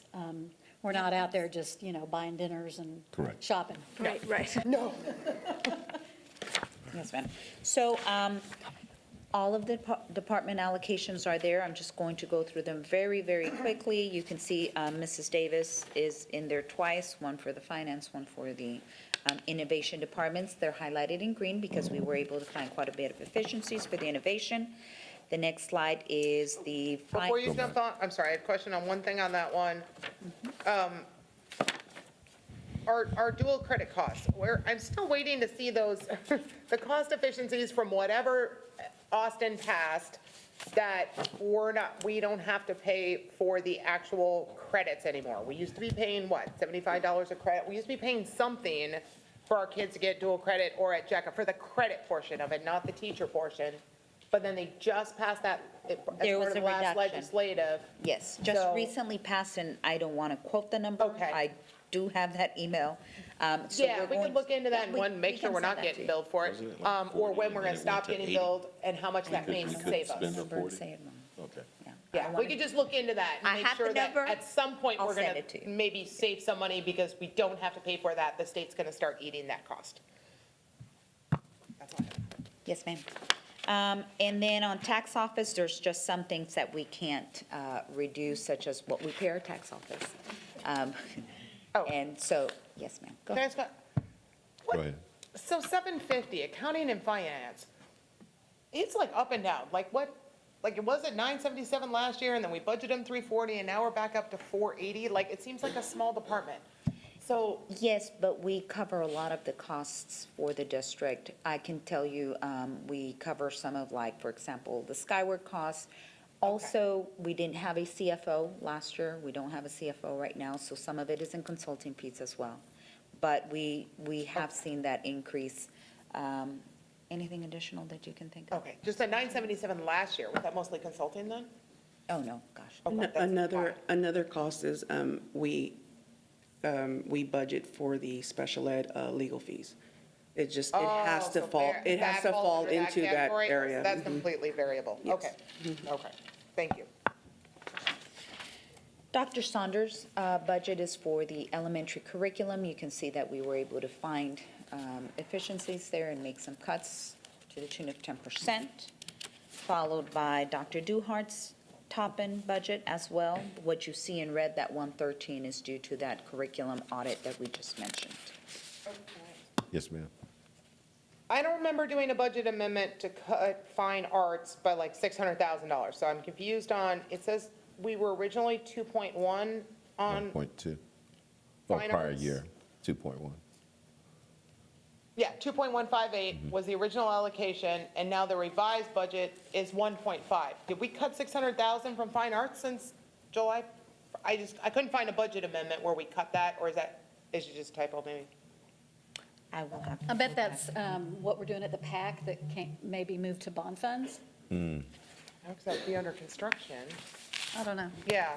If you just look, it might just be a typo. I just don't remember, we got lots of art and choir and band directors and stuff like that. And I don't want it to look like we cut money out of fine arts without knowing Ms. why. Ryan, the difference is around 300, because there's still 245 remaining of that 1.5 that's spent. So then of that 2.1, you're looking at about 1,800, so there's $300,000 difference, not 600. So I just want to make sure that's clear. No, but what their budget was to what their new budget, what they're allowed to spend. So that 245 left is out of the one, that's how much out of the 1.5, That is what's left, of the 1.5, not out of the 2.1. so I'm corrected. Thank you. Is And that correct? Yes. All right. So it might just be a, We'll look into it And and is find it the out. But summer- to Ms. The summer Correct. play that they did that we didn't do, and Yeah, some of I those It could things be we did. that, it could be some of the work that's going on in there that they funneled in and helped out with. It could be the soundboards, the lights. I know there's a lot going on in the package. yeah, because when I see them going down to now 1.4 for next year, that looks like more cuts to art, so I just want to be These were sure all we. discussed with the directors, so this is what they were saying they feel like they can do. And you Okay. can also see that the prior year activity was actually 1.2. So- Correct, and I know we bought band uniforms, like there were supposed to be some bigger expenses, so. But that was a one-time expense Okay, that was yeah, I just don't remember the budget anticipated, amendment, so. and then, Yeah, yes. if you could just- So we'll When you have take a time, look. Yeah, not an absolutely. emergency, so, thank you. You have Mr. Brooks's budget, which we've mentioned before. That is typically a department across any district that you see more expenses in, but we still were able to cut that construction budget because that, normally anything under construction, we're using our bond funds, but that was for the Copperfield transformer, I believe. And then our pupil services is able to reduce by 10%. Then we have Dr. Gosh's budget, which is our technology budget, and we're reducing 10% there as well. Can I ask, like, I thought we were trying to start doing like a refresh, weren't we? Like, where we're trying to go and, because we've got a lot of ancient staff computers and stuff like that. Like, this just seems like a lot of cuts out of technology. What we're saying is that 800,000? I want to be clear with the board. We're getting ready to show some slides where it talks about where we're going to be going into the budget for next year. I'm not saying that going forward, I wouldn't recommend that we increase in those areas. I'm not confident next year is the year to do that. We need to get right-footed before we can now continue to go forward. We find ourselves in a situation now where we have the replacement devices for campuses that we need. One of the areas that I'd say is under the technology budget, you're right, with replacing, but right now, I believe that there's a certain amount in there, and I asked what was the encumbrance on the account, and I believe it was for monitors or for more of the clear screens, Clear touch panel. the clear touch panels. I'd ask that we kind of function with what we have when it comes to that, going into next year's Okay, budget, yeah. and see if we can get right-footed. And then now, with technology programs, we have to watch that. We don't want to cut a program that will help our Yeah. students and campuses. Yeah, we're going to But- be the technology district and move everything to technology. We just got to make sure we have the stuff we need. We don't need every bell and whistle. Right. Not every cosmetology lab needs a touchscreen necessarily. And we may have to go a couple but- of years where we don't have an upgraded computer. We might have to Yeah. use a computer for a couple of years. Yeah, I just want to you make know, sure people before can, everyone can function Yes, sir. Yes, of course. as Yes, ma'am. good as they. And we've got that. I Okay. think we're good there. Okay, all right, thank you. We'll add to,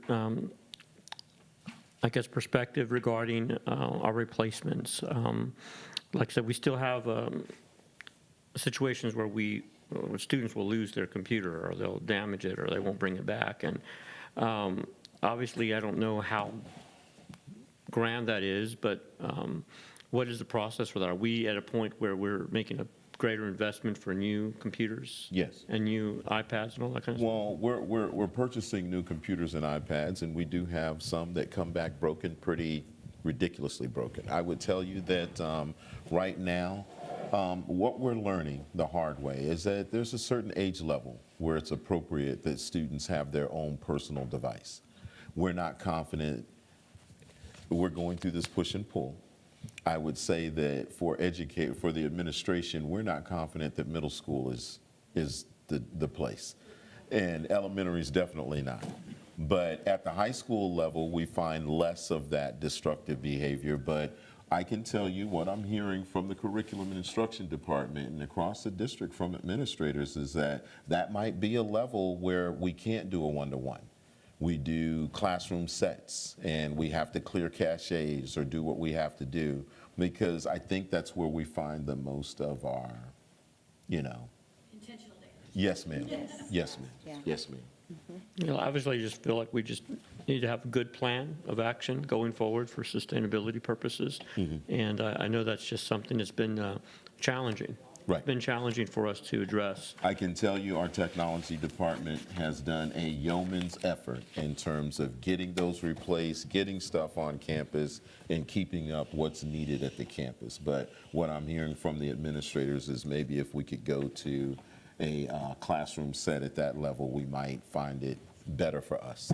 And the last part I'll add to this technology is, again, back on our philosophy to be more technically savvy in terms of what we're doing, because everything is transitioning to SATs, everything's on computer. Correct. But how is the push for students adapting? Because at the end of the day, that return on investment, we're making these investments, but are we seeing stronger student performance? And do we need to create a hybrid model of some sort? I mentioned in the last meeting, having actual physical books for those that are having some challenges.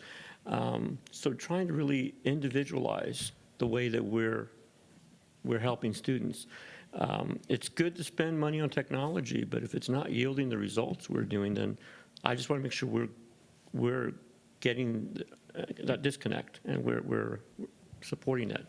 Dr. Toppin, did you want to say something? You said hybrid, which is what we're saying, that we should have. We should have class sets of textbooks and not a textbook for every child. We have extra textbooks that can be checked out by students if they need to have a set at home, which a lot of our students' parents request to have a set at the home, depending on the grade level that they're in.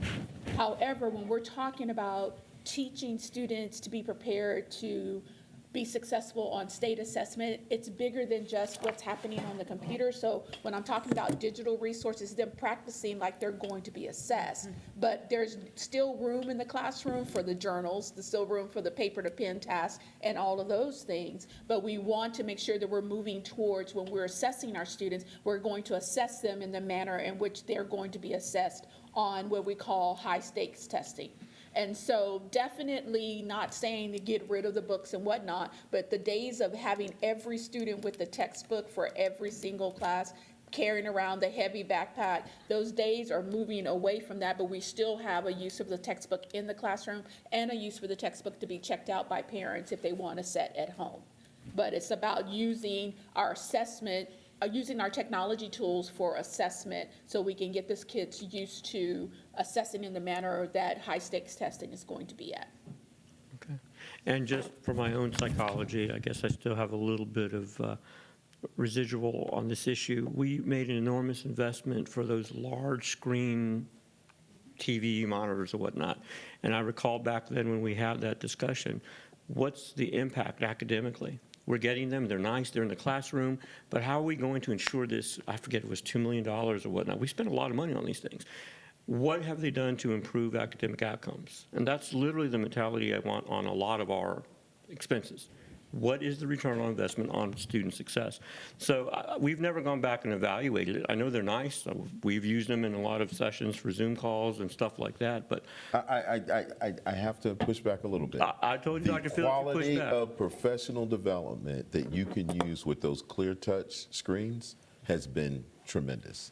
What I see in terms of professional development at the campus level and over at JTech and throughout the district is really impressive. We use it to capacity even in the administration office when we're doing stuff up there. So I'm really impressed and glad that we have them. I see a different level of presentation when it comes to professional development using those clear touch screens. So there's definitely a need. It was a wise investment. I don't think that we've done a survey to kind of glean how people feel about it. I can ask Dr. Gosh about that. I know that we have Mr. Fields in the audience, but I would really say that I think that it's been more than just being able to see a big picture on a Zoom or a Teams call. Well, and those all have value. They're value added, but Yes, at the end of the day, what did it do if it worked on retention? I mean, because, hey, we're staying because we love this computer. That's just a sensibility. I don't know if we ever bought them We for probably- retention purposes. We were just trying to improve our professional development. But yes, sir, I That's get why that. I get it. have I my understand. psychological thing here. We just spend money to make sure we're getting some good return, and I'm not disagreeing with you. I've seen them, but we just spend a lot of money, and that's just a lot of money. So what's the academic outcomes? What's the student outcomes? Or what's the retention outcomes and professionalism? Yes, sir. Dr. Fields, if I could add one piece to that, if you don't know. Yes, ma'am. And I'm wondering if you and I are going to say the same thing. Probably. Okay, go ahead. No, you go. I was just going to say there is a way for us to measure student outcomes when it comes to technology, and that's through T-tests, right? When you start talking about being rock solid as a teacher, being proficient, when you can move the technology component from the teacher doing the presentation through the technology, through kids developing products and presenting through technology, is the way that you start Which we moving that see. rubric to the left. So that may be something we want to look for in the 24-25 school year is, where are we in terms of rock solid proficiency with teachers? And now are we actually seeing students develop those products and deliver through those technology pieces? Thank you, Dr. Saunders. Yes, sir. Ms. Kenoy? I was also going to say that one of the things that we can do if we really want to evaluate this is we had model classrooms. So let's look at what is the effect of the on that model classroom in terms of, and I know that that's really hard to measure because you're measuring one teacher versus other teachers, and the skill level of that teacher is going to be higher because they are the model classroom. But you can talk about the effect that they've had on other classrooms at their grade level or in their department or whatever. Because if they're the model teacher, the other teachers are coming to them to learn to see how to do and try things in their classroom. Most of my experience is elementary. The idea that you can get students up to a large screen where they can do their part, other kids can do their part, everybody sees it all, is huge when you're talking about particularly primary grades. So for what that's worth. Thank you. And then finally, we have, Oh, I'm sorry. Oh, sorry, I'm Ms. so Stanford. sorry, Yeah, go ma'am. ahead. Before we get off that topic, I've been waiting to kind of hear how Park Village has done with the Eureka grant that they had, and when every student had the workbooks, the physical workbooks, have we gotten any results back just to see how did they do compared to, how did they do? I'm so glad you asked that. Like, am I beaming right now? Yeah. Yeah, I will share some data with you guys in the Friday notes with your permission. We pulled some NWEA data. That's the way that they're screened for math. And I'm super proud to say that Park Village had the highest growth Really? out of the entire district. That's what I was curious to hear. I mean, it was amazing. In fact, we called Suze Scott over to the ERC, and that's the day that Apple phones weren't working, right? So I had texted her, and I was like, I'm so proud of you. Like, we cannot wait to celebrate. And she didn't get that part of the text. The only part she saw was, hey, come to, yes, come by my office like as soon as you can. Come to the principal's office, you're in trouble. So we had noisemakers in the hallway, ready to greet her, and she walks in looking like petrified. And so then when she got here, it was just like this amazing sense of celebration for her. And then the beautiful thing was she took that back to the campus and celebrated with her teachers. So yeah, there's a lot, I just want to say for the record, there's a lot more than workbooks that are behind the success of what they have been able to do. So hats off to Park Village. I will share in Friday notes, but the growth is remarkable. Well, I mean, that's really great to hear, but I was wondering how having all the resources, it wasn't just workbooks, it was the Correct. whole package. I was very curious to hear, did that help them perform better? No? Miss Scott didn't will help tell them you, if you perform were as to ask, teachers. that's right. If you were to ask Miss Scott, she would say it is a collaborative effort and fidelity to the program. That's 100% what it is. It's a collaborative effort. That means instructional coaches are in the classroom giving feedback. Along with their packaging, they also have instructional coaches that come in and give the instructional coaches coaching. So that collaborative effort and then fidelity to the program. There were growing pains. I want to be very, very clear.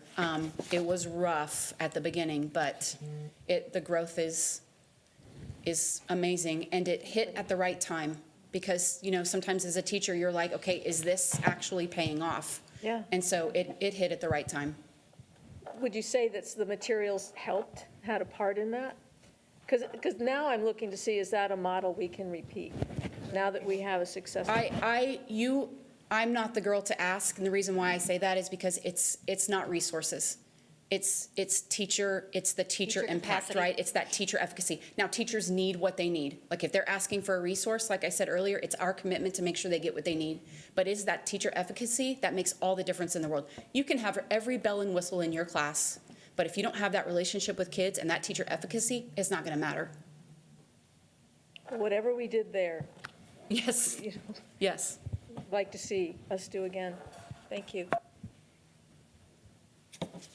Ms. Davis, are you ready for me to switch, or? Yes, yes, ma'am, please. Thank you. And we have the last two department budget allocations that are listed there, where we were also able to find efficiencies. And so now we can move on to the proposed general fund budget for next Can I have a school year. question on that one? I'm Yes. sorry. Yeah.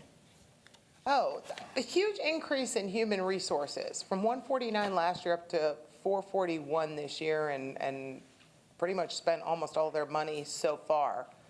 What was going on with HR? Because it's not salaries, it wasn't employees. No, this is non-set. Thank you Yeah. for pointing that out. Yes, none of All this these is budgets are employee salaries. non-salary budgets, they're departments. This is stuff or travel or. Oh, okay. No. They don't let me hold devices. They only give me the iPhone to take photos, so. No, I did mention this in the program review. There was a deposit into our budget of $191,000 to pay TASB workman's comp rates and Okay. fees. And so that is something that we hadn't paid in through the human resources Okay. budget before. Okay. And so that's the reason for that. For that bump. It's, yes. Okay. And a question about the print shop. Have we looked at the return on investment in that? Because we charge for that. We generate funds out of that. Is that a moneymaker or a break-even type endeavor, or is that I like can a provide- huge loss leader? I can provide some reports on Okay.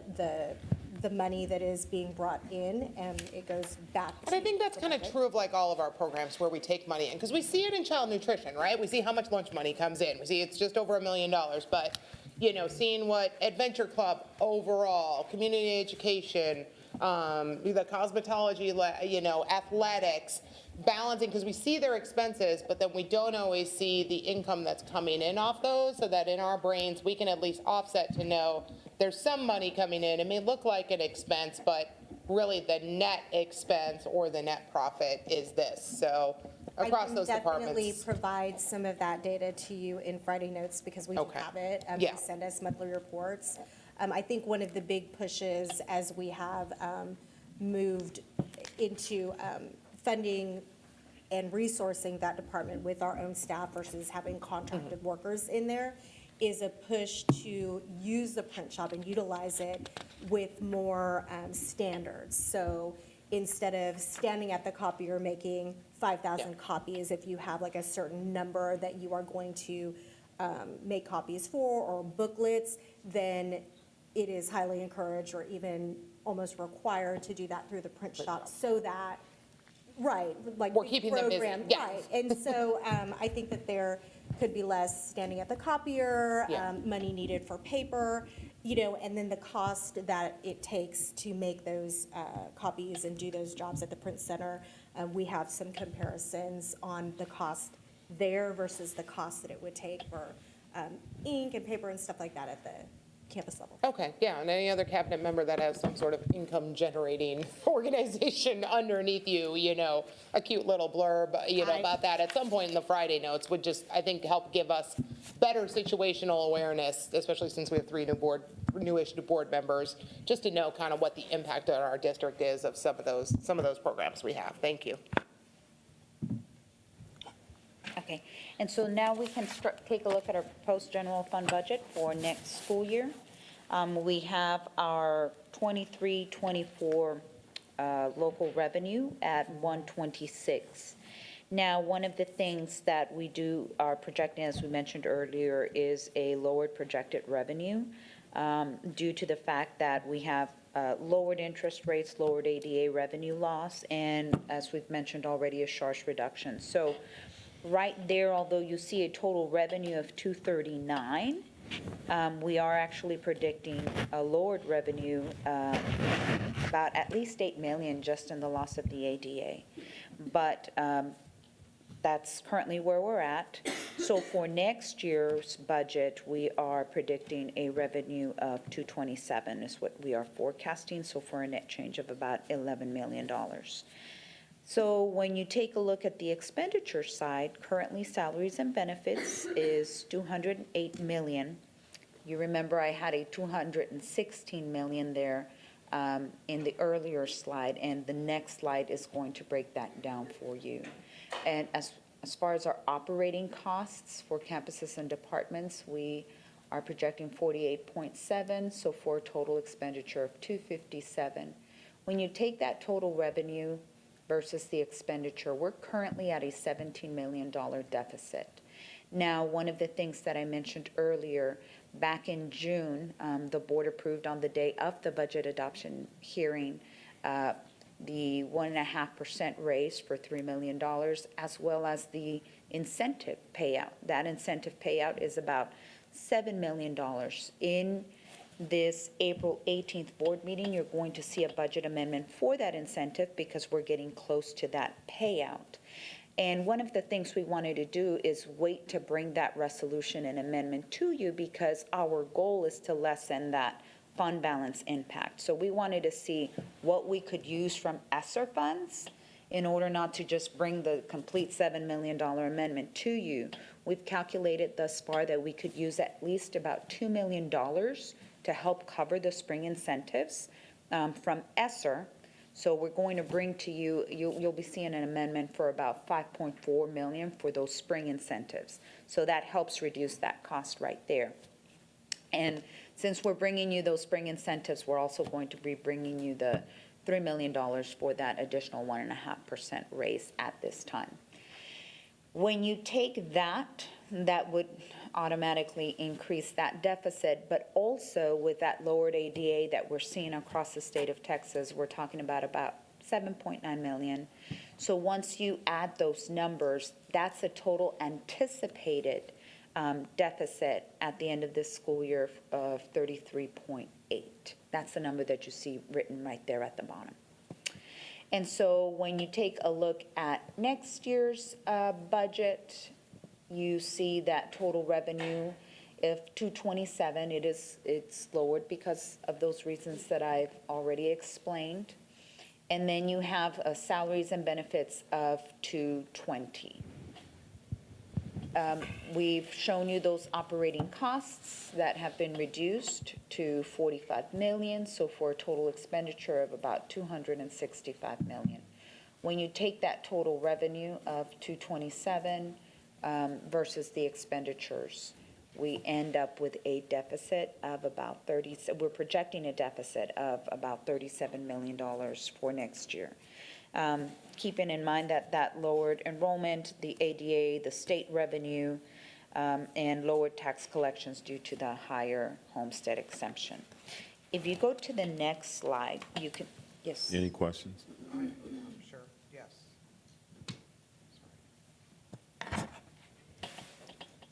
Well, first, on the last comment you just made, but the state is making us whole. So everything we lost on homestead exemption, they have one for one that, and we're getting that back. That is what the state has said, and we have not seen an actual reduction in it, and they haven't announced it. If you would allow me to respond. So basically, the state's saying what we don't see in local, they should replenish us in state. Yes. Problem is, we saw a decrease in enrollment and a decrease in ADA, so that money's not going to be there. That's a whole different thing, but what I'm saying is, you're not going to see one for one, though. You're not going to see a one for what we didn't get from local come back from the state. You're going to see about half. I'm just saying, we didn't lose any money on the homestead. Our money loss we're talking about is loss of ADA and enrollment. Because homestead portion, they Should offset one. equal, yeah, should I mean, equal out. obviously, until everybody gets their final SOF and actually sees the money in the bank, everybody. But that's what everybody in the state is betting on that. Yes, ma'am. And hedging, because that's what they promised. So, I mean, that's all we can do for planning purposes, is assume they're gonna fulfill their promise. And Yes, if they don't, there's gonna be a lot more You're people and a absolutely lot right. more problems than we're in right now, type thing. You're So, absolutely right. so I am super confused on this enrollment ADA. So our attendance has gone up because we were like 89%, and that's what we budgeted off of, and now we're up to 92, approaching 93%. But yet, we're losing 8 million ADA, so did we lose 1,200? Okay, remember, we don't count pre-K because we weren't getting paid for them anyway. Or the non-funded pre-Ks we weren't getting paid for. We lost 1,200 funded students No, for a ma'am. loss of, No, we said that there were about 1,200 unfunded students that we lost. There were 1,885. The difference between 1,200 and the 1,885 was the number that I was concerned about in terms of our decrease in enrollment. We attribute that to decrease in enrollment to setting up a registration window that students had. We attribute almost 200 students between 150, 175, to just checking with students that it came from out of district, where we talked to the principals and they were like, we don't want to invite these students back because they're disrupting education on the campus. So I was trying to figure out the 8 million, because that's a what, an ADA at like 1,200-ish lower? Are we going off 6160 a kid? I don't know what number we're using to calculate that. 6160 is the basic allotment. Yep. For a student that doesn't carry any weighted funding. But there are a lot of students that carry additional weighted Okay, the funding. additional weights. So you can't put We an lost exact ed kids, number we to lost every student. bilingual or CT. There are also some adjustments coming up in the state funding as we look forward to next year, like the fast growth allotment. They have adjusted the formula for that. So we're going to see a rather significant reduction in some parts of our funding from the state. And the fast growth allotment is probably the biggest one that you see an impact on. And we'll bring the specifics about that with the review of the template. So we really weren't short teachers. We just have entirely too many teachers running around because we lost students, but we already had them on the payroll. Is that essentially what we're saying? Because we had a lot less people show up than we hired for and staffed for, other than SPED, that doesn't count. Do I know? What was the statement? She's asking. Because we've got 8 million, because we have more kids coming, they're coming to school more often, right? Our attendance numbers are up, so our percentage is up. So if we're losing 8 million, that's because we don't have the kids at all, because the kids we have are coming to school more. So, like, I'm just trying to figure out how we're off by 8 million when we had demographer numbers that says we're going up and up and up and up, minus pre-K. So if we're supposed to be going up, how did we go down by this much, and what did that do to our expenses? Do we literally just have too many teachers because we hired based on one number, and this is a lot less enrolled? Yes. We budgeted. So next year, if we're going to have the same trend happen again, then we should be hiring even less teachers, right? I hate to send the sentiment throughout the district that we need to hire teachers or we need less. What I will say is this: we budgeted based on our anticipated enrollment, based on where we were. That came back lower. So if you were to look at the FTEs, full teaching equivalents at campuses, based on what we anticipated what was needed and what's actually needed at this point, just like Moss Adams said, when we look at your classroom sizes and the amount of FTEs you need, we see that you could decrease by, what was their recommendation, 150? 137 or something? It was a lot. Yeah. So when we went through our staffing, and even at 21-to-1, we did 21-to-1 last year. But now when we look at the number of students that actually showed up, when we go back and do 21-to-1 this year, there was an obvious decrease in the need of FTEs for almost all the campuses across the board. And the same thing at middle school and the same thing at high school. So those are the things that we're going to be looking at. Well, that's what I'm wondering, what's the demographer saying for next year? I mean, I know what The his slide said back demographer- in January, but now that we're seeing these The trends. demographer didn't give us the recommendation for this year. We did that based off, because we hadn't contracted with Templeton. We just started that contract with them this year. So now we have a demographer's projection on where we should be. Yeah, because he's showing these ever-increasing numbers, but now No, we're he's only at a seeing- couple of campuses, couple of years. and he's showing decreases at most. Because that's where it gets me confused on next year's salary budget, because if 208 was too much, or 216, or whatever it was, because clearly we have way more people than we should have, Mm-hmm. in theory, which, don't get me wrong, again, I don't want teachers to think we're firing teachers, That's what because we that's really not have to true. articulate Because carefully. there is a natural rate of turnover Yes, within ma'am. education of about 20%. So 1 out of every 5 people is going to retire, move, stay home. There's going to be natural losses that are going to account for all of this. So I don't want anybody, I know Suzanne would want to jump in and say, nobody's getting And fired. anybody that we need to lose would be done through attrition. Yes, yes, and we have a natural 20% attrition rate, so I'm not worried about that portion of it. But from a salary standpoint, it would seem that 208 was way too high, or 216, or whatever we're calling it.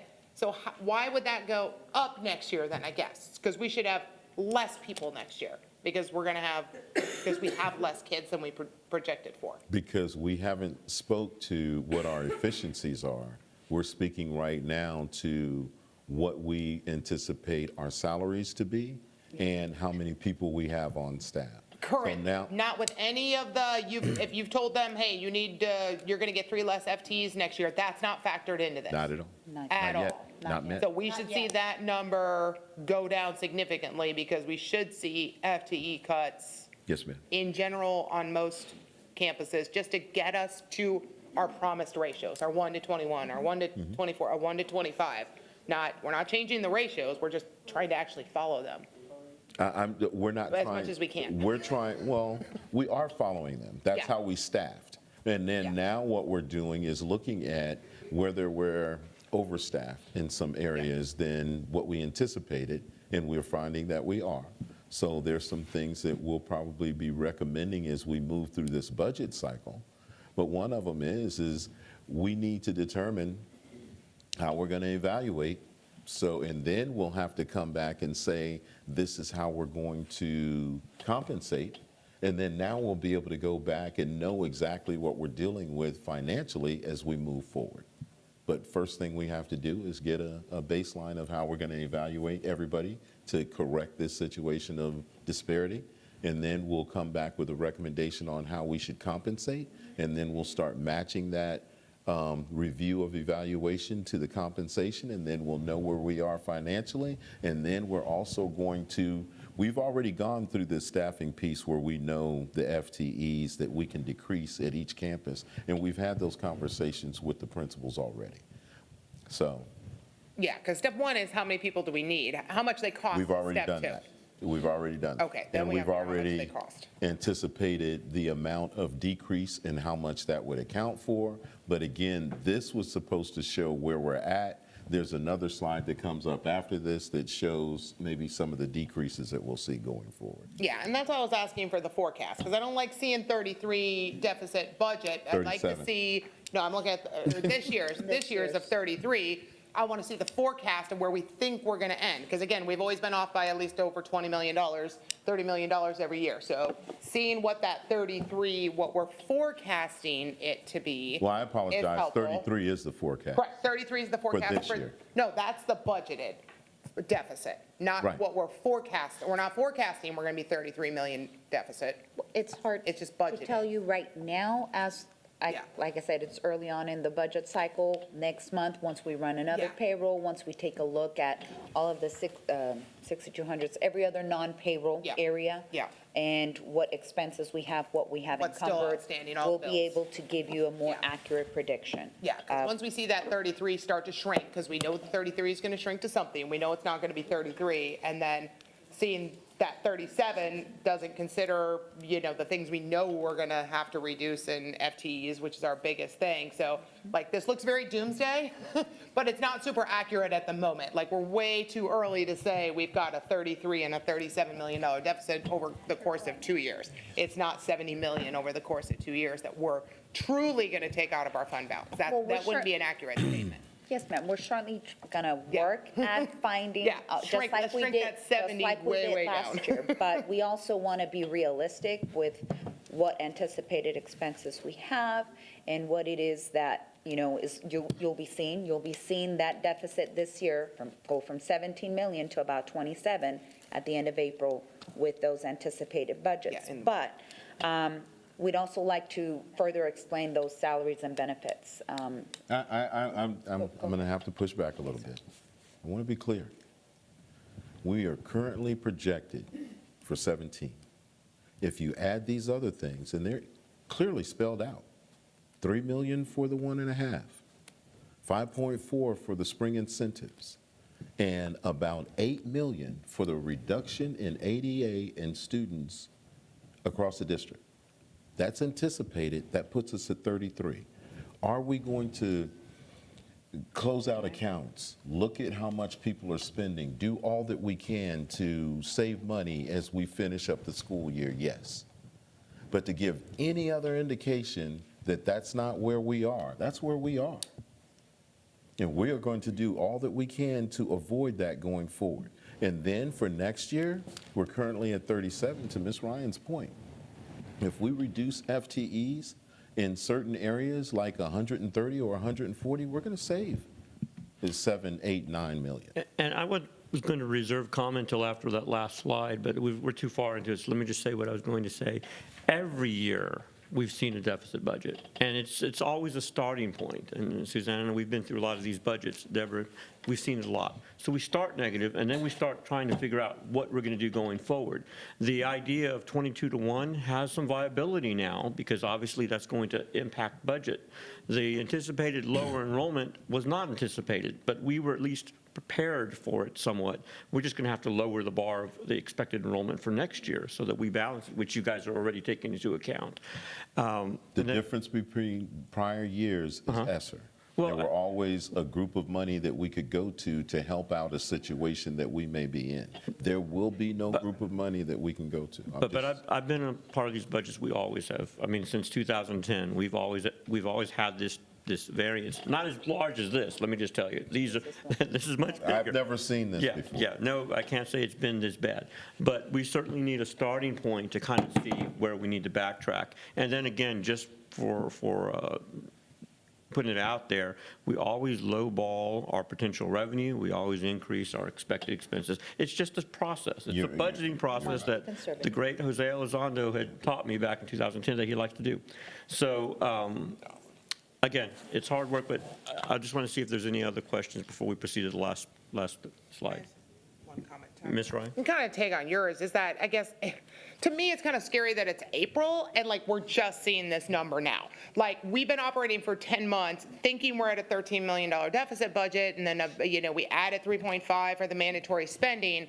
So to now see 33 and then kind of imply that we might actually end up at 33, there may have been choices that this board would have made over the last 10 months had we known this number was 33, if that's really where we think we're going to land. We might not have approved clear touchscreens and vans and art supplies. Like, there's things, I feel like I would have operated differently had I known we were running a $33 million actual, if that's where we're implying that we're going to end up, versus a $13 million budgeted that I know historically has been off by 20 million every year. So it being April, I feel like we're late, that we could have changed some things over the course of the last 10 months. We knew how many kids showed up in August. So now I feel like we're kind of behind the power curve, and now it looks like crisis management mode for next year. So hopefully we'll just continue to get better at this. Well, I do remember a $25 million shortfall. It was $25 million last year that we were projecting. It was And- never 13. And so the idea that was that we would actually get some additional students, or we would not spend all of our staffing allocation, we'd get a few coming back there. So there was variance. But no, it was 29, but we only ended up being 3 million deficit. So we were off by 26 million last year. So I remember 25, and so obviously the shortfall. But again, we of had the ESSER the last year. student enrollment of $8 million, that's different. That was something We not can't anticipated. project, yeah, we can't, there's no way to know that, right? We're going Had we through the known year. it, we wouldn't have projected. Exactly, we would have, but we couldn't know student enrollment. So if you add that 8 To million. say that we didn't know about the 3 million from the 1.5, or we didn't know that we were going to come with the spring we knew. incentives, we said that clearly in the budget meeting on June 22nd. Well- I even went so far as to reiterate that we can no longer operate in a deficit budget. We got to get back to a balanced budget. Well, I just want to say that it's not productive to look back now. We look back, we take a look, okay? We just need to look forward. And Ms. Ryan, it's always crisis management. There's always concerns, and so we always have to be ready. That's what the budget cycle is. We are going to do Yeah, everything and we I possibly think we are too as a board. I mean, we're going to do everything possible as well. Yeah. Yes, sir. Yes, ma'am. Yes, ma'am. As a matter of fact, thank you, Ms. Canoy. I was going to say, we're at the 7:30 mark, and I wanted to go ahead and touch base on our action items. How much more do we have on the budget? Just a few more slides. And we could move through those quickly. Okay. So the next slide talks about the salary adjustments for this year. We show in salaries a projected budget of $208,597,000. Remember that I had mentioned earlier. We just went through it. We just went through it. Okay, yes, sir. Salary projections, 24-25, projected salaries for our payroll budget, 208, that include that 4% decrease for vacancies. We're also going to bring back 6.7 million that we're supplanting right now with ESSER salaries.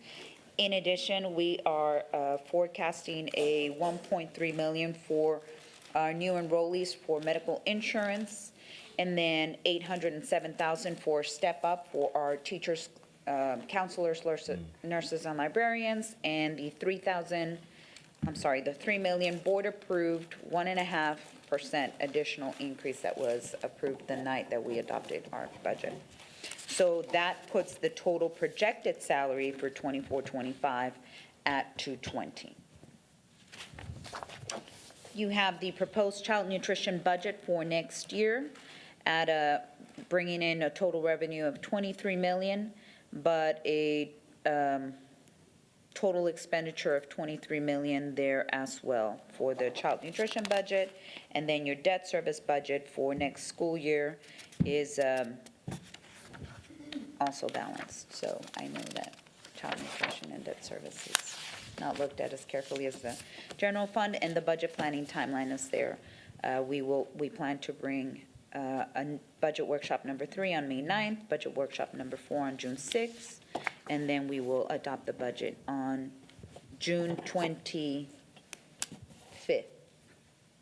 Yes, ma'am. June 25th. June 20th. Well, we could bring it on the 20th. We thought we were going to have that regular board meeting on the 25th. We were going to ask for that. Yeah, which is that Tuesday one? Is that? The 25th, Okay, yes, sir. That's Tuesday. Perfect. Okay. Well, thank you, and I appreciate you letting us ask questions so that we could get them out of the way early. Yes, sir. I'm sure we have more, but because of the time constraints, we're going to go ahead and move on to the action items.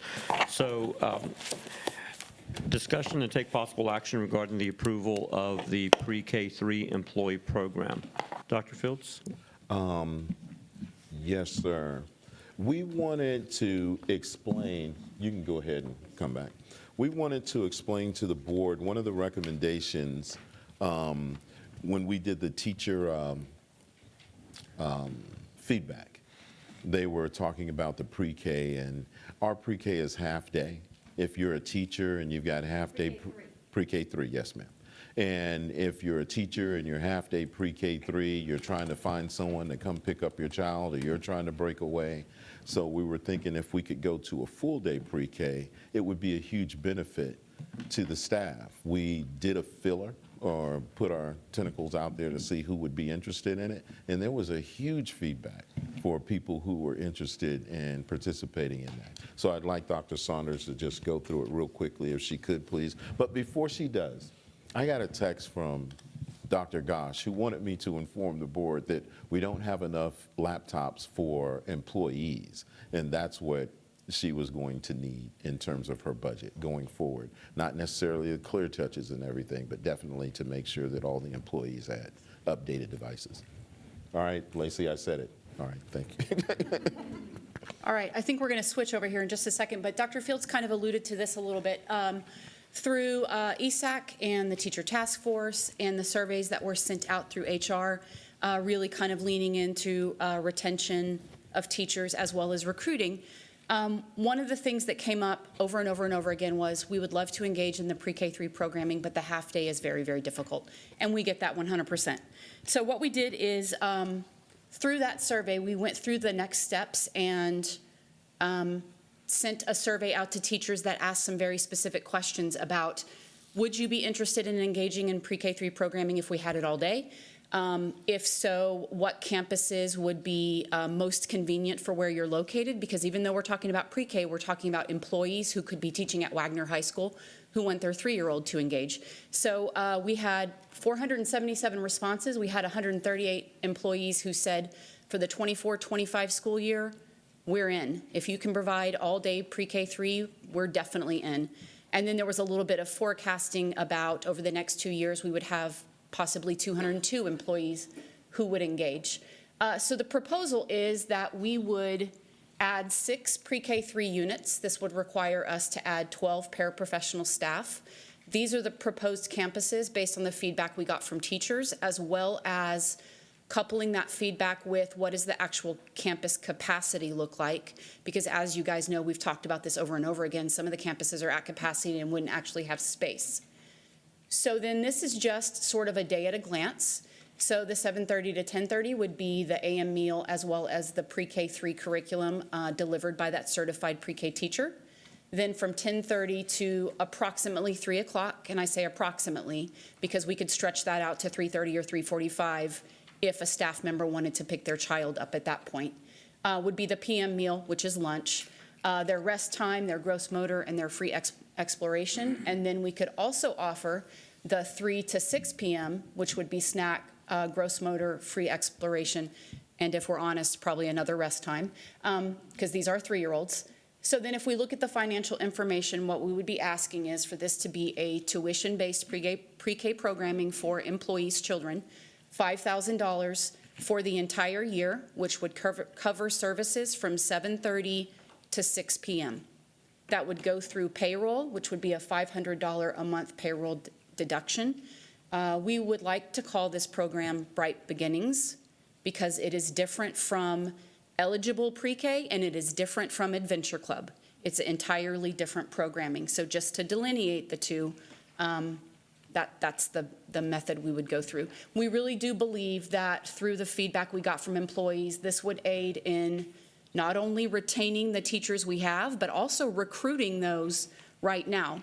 If you're looking at 2 neighboring districts and you can bring your 3-year-old to the district you work in for $5,000 a year, we really think that that's going to bring up that piece. And then remember, a lot of times we have siblings involved too. So even though we said right now we've got 137 that would engage, we could possibly anticipate that number going up if they also want to bring their 5-year-old sibling, their 1st grader, their 3rd grader. So we just think it's a really good opportunity for us to meet the needs that employees have talked with us about, as well as really kind of honing in on that, what can we do to retain and recruit teachers? I stand ready to take any questions you guys might have. Ms. Canoyer? So I see in the slide it says no additional cost to the district. So Yes, ma'am. the tuition would cover Yes, the ma'am. cost of hiring all the personnel and. Yes, ma'am. Okay. Just want to make sure. That's great. Ms. Ryan? Is there a cut line where the program won't make on a campus if we only end up having 4 enroll at Rolling Meadows at some point? So when we Where talk. does it become not cost-effective or not no cost to the district? Yes, ma'am. When we talk about the next slide, which is the communication plan, you can see that we've got a couple of parent meetings there where we will have that open dialogue. And just to be really clear, if I'm a pre-K3 teacher, let's say at Hopkins, right, and I've got this pre-K3 AM session, I could possibly have 4 employees in there, but I can also have my pre-K3 eligible students in there as well. So it wouldn't just be a class made up of just the employees' children. Now, it could be if we had 22 show up, but if not, we always have the possibility of adding those pre-K3 eligible students in there as well, because whether you're an employee's child or you're eligible, you're receiving the exact same instruction from that pre-K3 certified teacher. For the half-day. Yes, ma'am. Thank you for that. Didn't we, and you explained the hubs, right? We have not talked in depth about the hubs. So you guys remember back when we, after Labor Day, started collapsing some of those pre-K units and moving some of them to other campuses. For example, Olympia Elementary's pre-K3 did not have enough students to sustain the unit, so we moved them to Coronado Village. Those hubs that naturally formed after Labor Day, we're going to continue those moving forward. Then we will also be taking a look at enrollment and attendance trends at other campuses to see if there's another place where we could provide efficiencies in closing down that hub and relocating it to a campus closest to accommodate those students. Any other questions for me? I like it. Awesome, thank you. So to Follow up, Ms. Stanford? to follow up, when we have a half-day with eligible pre-Ks that helps fill out the class, when they go for the day and we're left with not enough employees, how would we, employees' children? So that's where the 12 paraprofessional staff members come in that we're asking as part of this proposal as well, because during half-day, a lot of times that's still a teacher workday, right? Or teachers are still. Right. So what we would do is we'd have those paraprofessional staff members stay with our Bright Beginnings students. So that would continue. Does that answer your question? Do you want to ask me the question in a different way? It was kind of bouncing off Monica's question. Do we have a point at which it's not cost-effective because there's not enough kids in the class? So when the eligible pre-Ks leave for the day and we're not left with enough, how would we? So when the eligible pre-K3 students leave for the day, the Bright Beginning students transition into that afternoon piece with the paraprofessional. Okay, two. Then the pre-K3 teacher will receive her or his PM students. Because remember that Okay. pre-K is AM, PM? Yeah. We will schedule the employees' children in the AM so that they can transition to Bright Beginnings as the pre-K3 teacher receives the eligible PM students. Gotcha. Ms. Faulkner? So my question is, 7:30 to 6, are we going to ask one paraprofessional to work 12 hours? So, no, we actually will have that paraprofessional, and I'm so sorry if I did not put it in here. I did put it in here on the second slide. That paraprofessional would work from 10:30 to 6:30. Ah, gotcha. Because when that transition happens from pre-K3 programming to Bright Beginnings, that's when the paraprofessional takes over.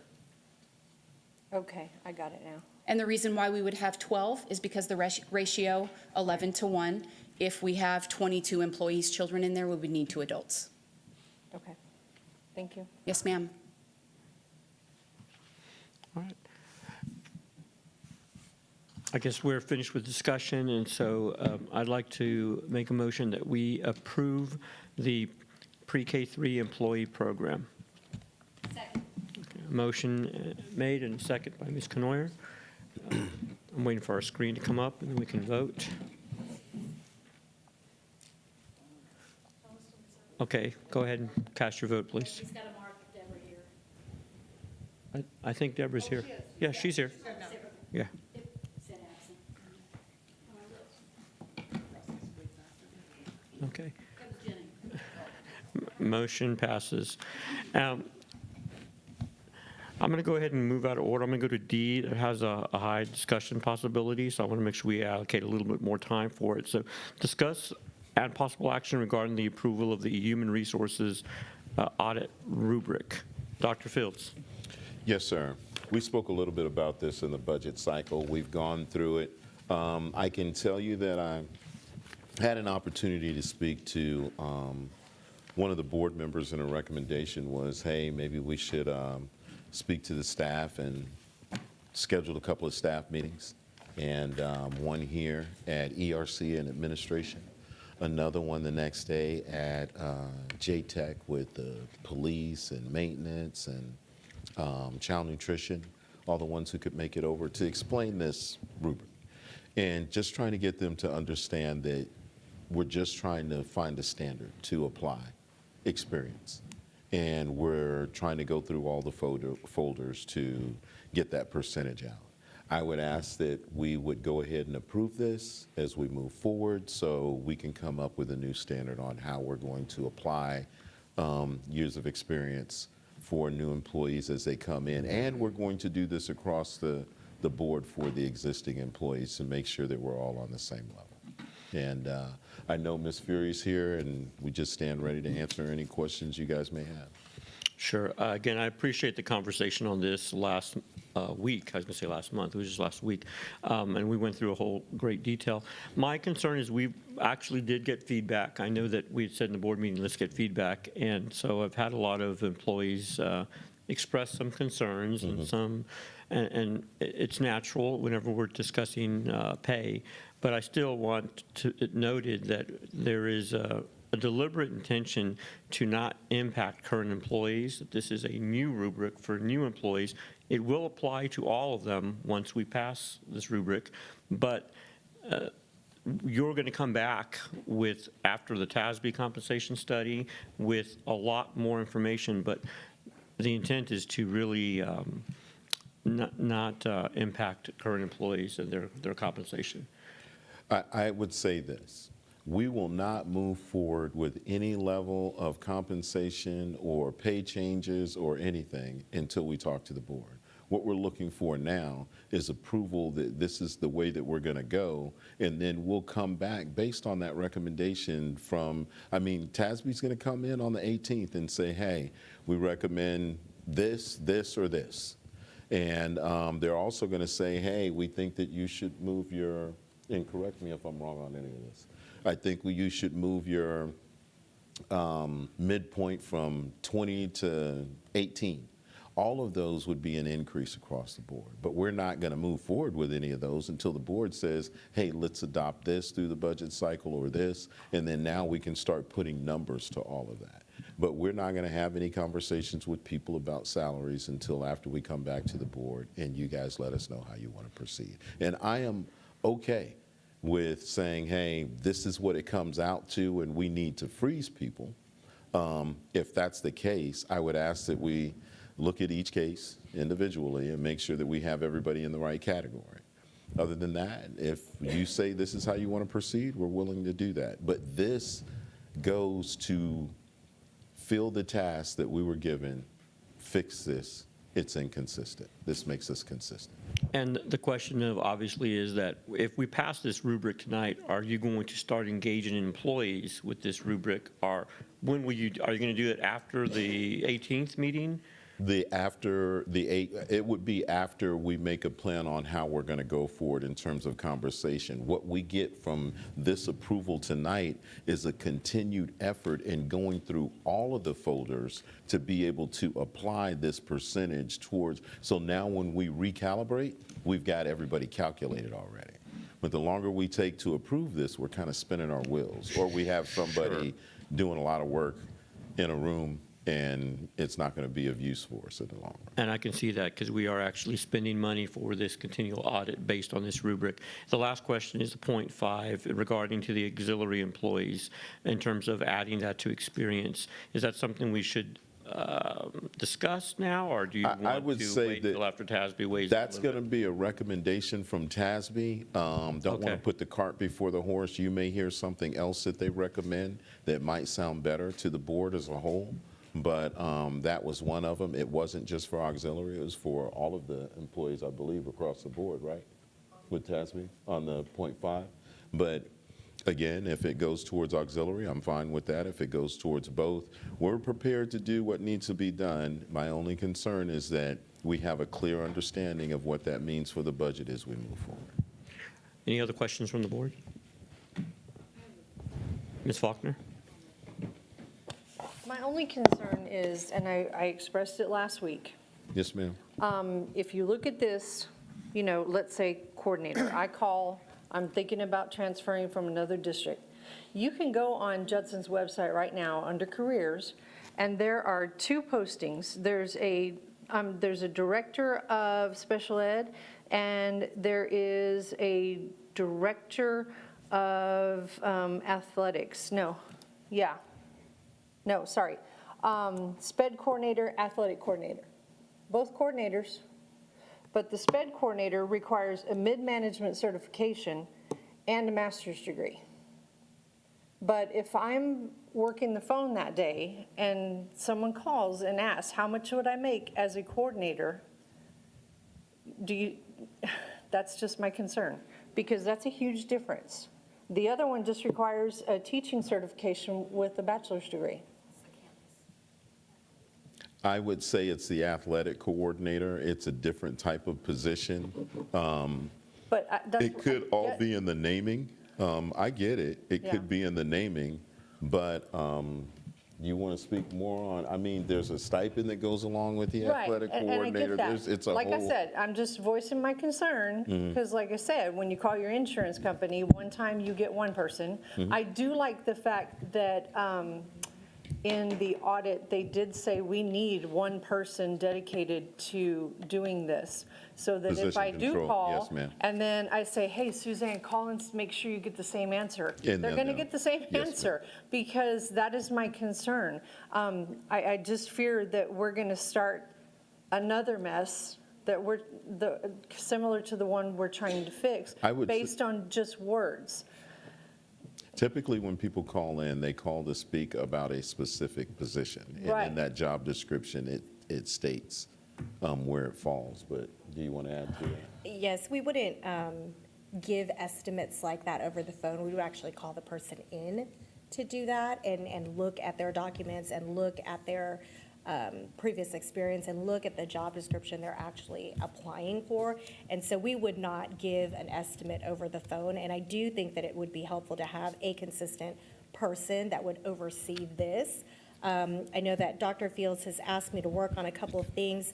If this rubric did move forward, one of those is to develop a really tight administrative procedure detailing the application of this rubric so that it can reduce the amount of inconsistencies and so that we can determine what are the steps. If it is not clear, contact the other district, look on the website at the org chart, look at those job descriptions. And one of the other things he's asked me to do is to add some specific language for the positions that are unique to Judson ISD. And I see Ms. Fury The up other thing here. I'd like to add is, most often when you post a position, the pay grade is listed and the number of days. And so the person can go to the compensation plan on the website and see the salary range. I'm used to them at least putting the minimum and the midpoint on the actual job description. So the person should know what pay grade that falls under. So the coordinator for athletics could be on a totally different pay grade than the special ed coordinator. Well, and I mean, here's another example. We have testing coordinators and we have athletic coordinators. Testing coordinators work 8 hours, and we know darn good and well that your athletic coordinators work every day after school, on weekends. So how, during spring break, during Christmas break, how are we going to make that delineation using this rubric? So I just want to clarify, because the testing coordinator is, well, for elementary and middle school, the testing coordinator is the AP with a stipend. And so that's a little bit different. It's not an actual separate position.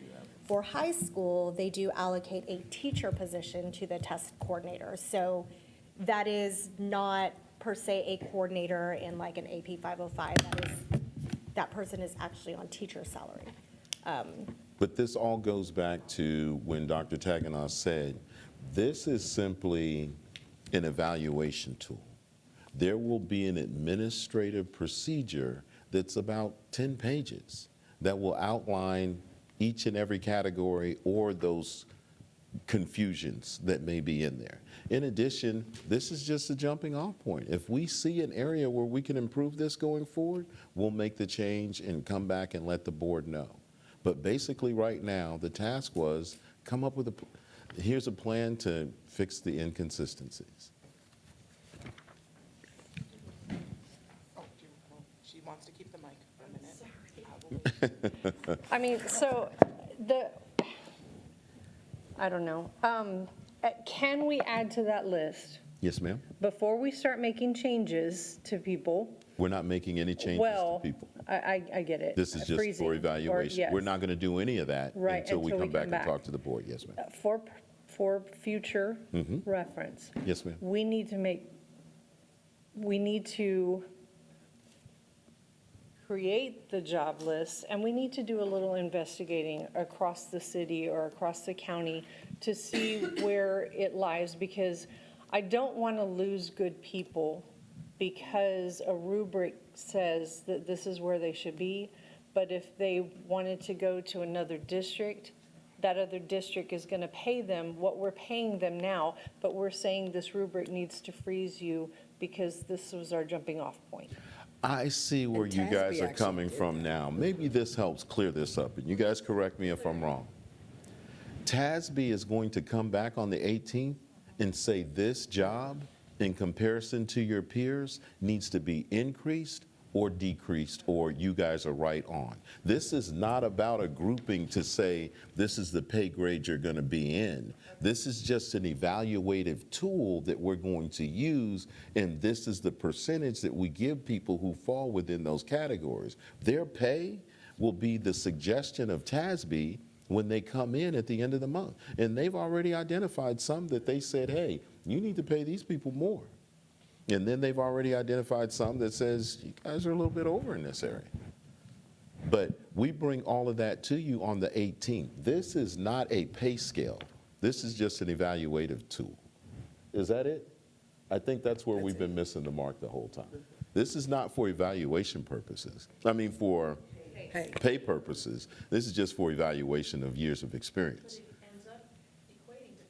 It equates to pay in terms of years of experience. That's just people in the category and how we're going to give years of experience. When we talk about how much you're going to get paid, that's going to be based on the TASB recommendation that comes in at the end of the month.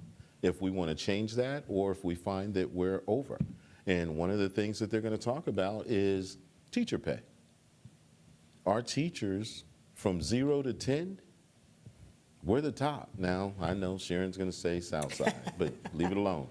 If you were to look at all the almost 18 to 20 districts in the local Bexar County area, we pay more than anybody. We're number one. So for us to come back and say, what we want to do, we're already number one. Who are we competing with? So that's one of the things that they're going to give us. Yes, ma'am. Ms. Knoyer? So I think one of the things that we need to look at is job descriptions and job names. And let's be clear, because one coordinator is not equal to another coordinator. And so we just need to clarify, I think. That would really help in a lot of these. My other concern is this is not the definitive list of how people can get experience points, right? Because it says like first level management experiences, early level supervisor, that kind of thing. But there are other ways they could gain that similar experience, and that will be outlined in the administrative procedures. Yes. Because when you look at this, let's say, for example, since we were talking athletics, an athletic director, right, isn't going to have the same kind of management experience that a principal has, but they do have management experience, say, as a head coach or as a coordinator at a high school. Pertinent to that position. Right, and so I want to clarify that that's taken into consideration.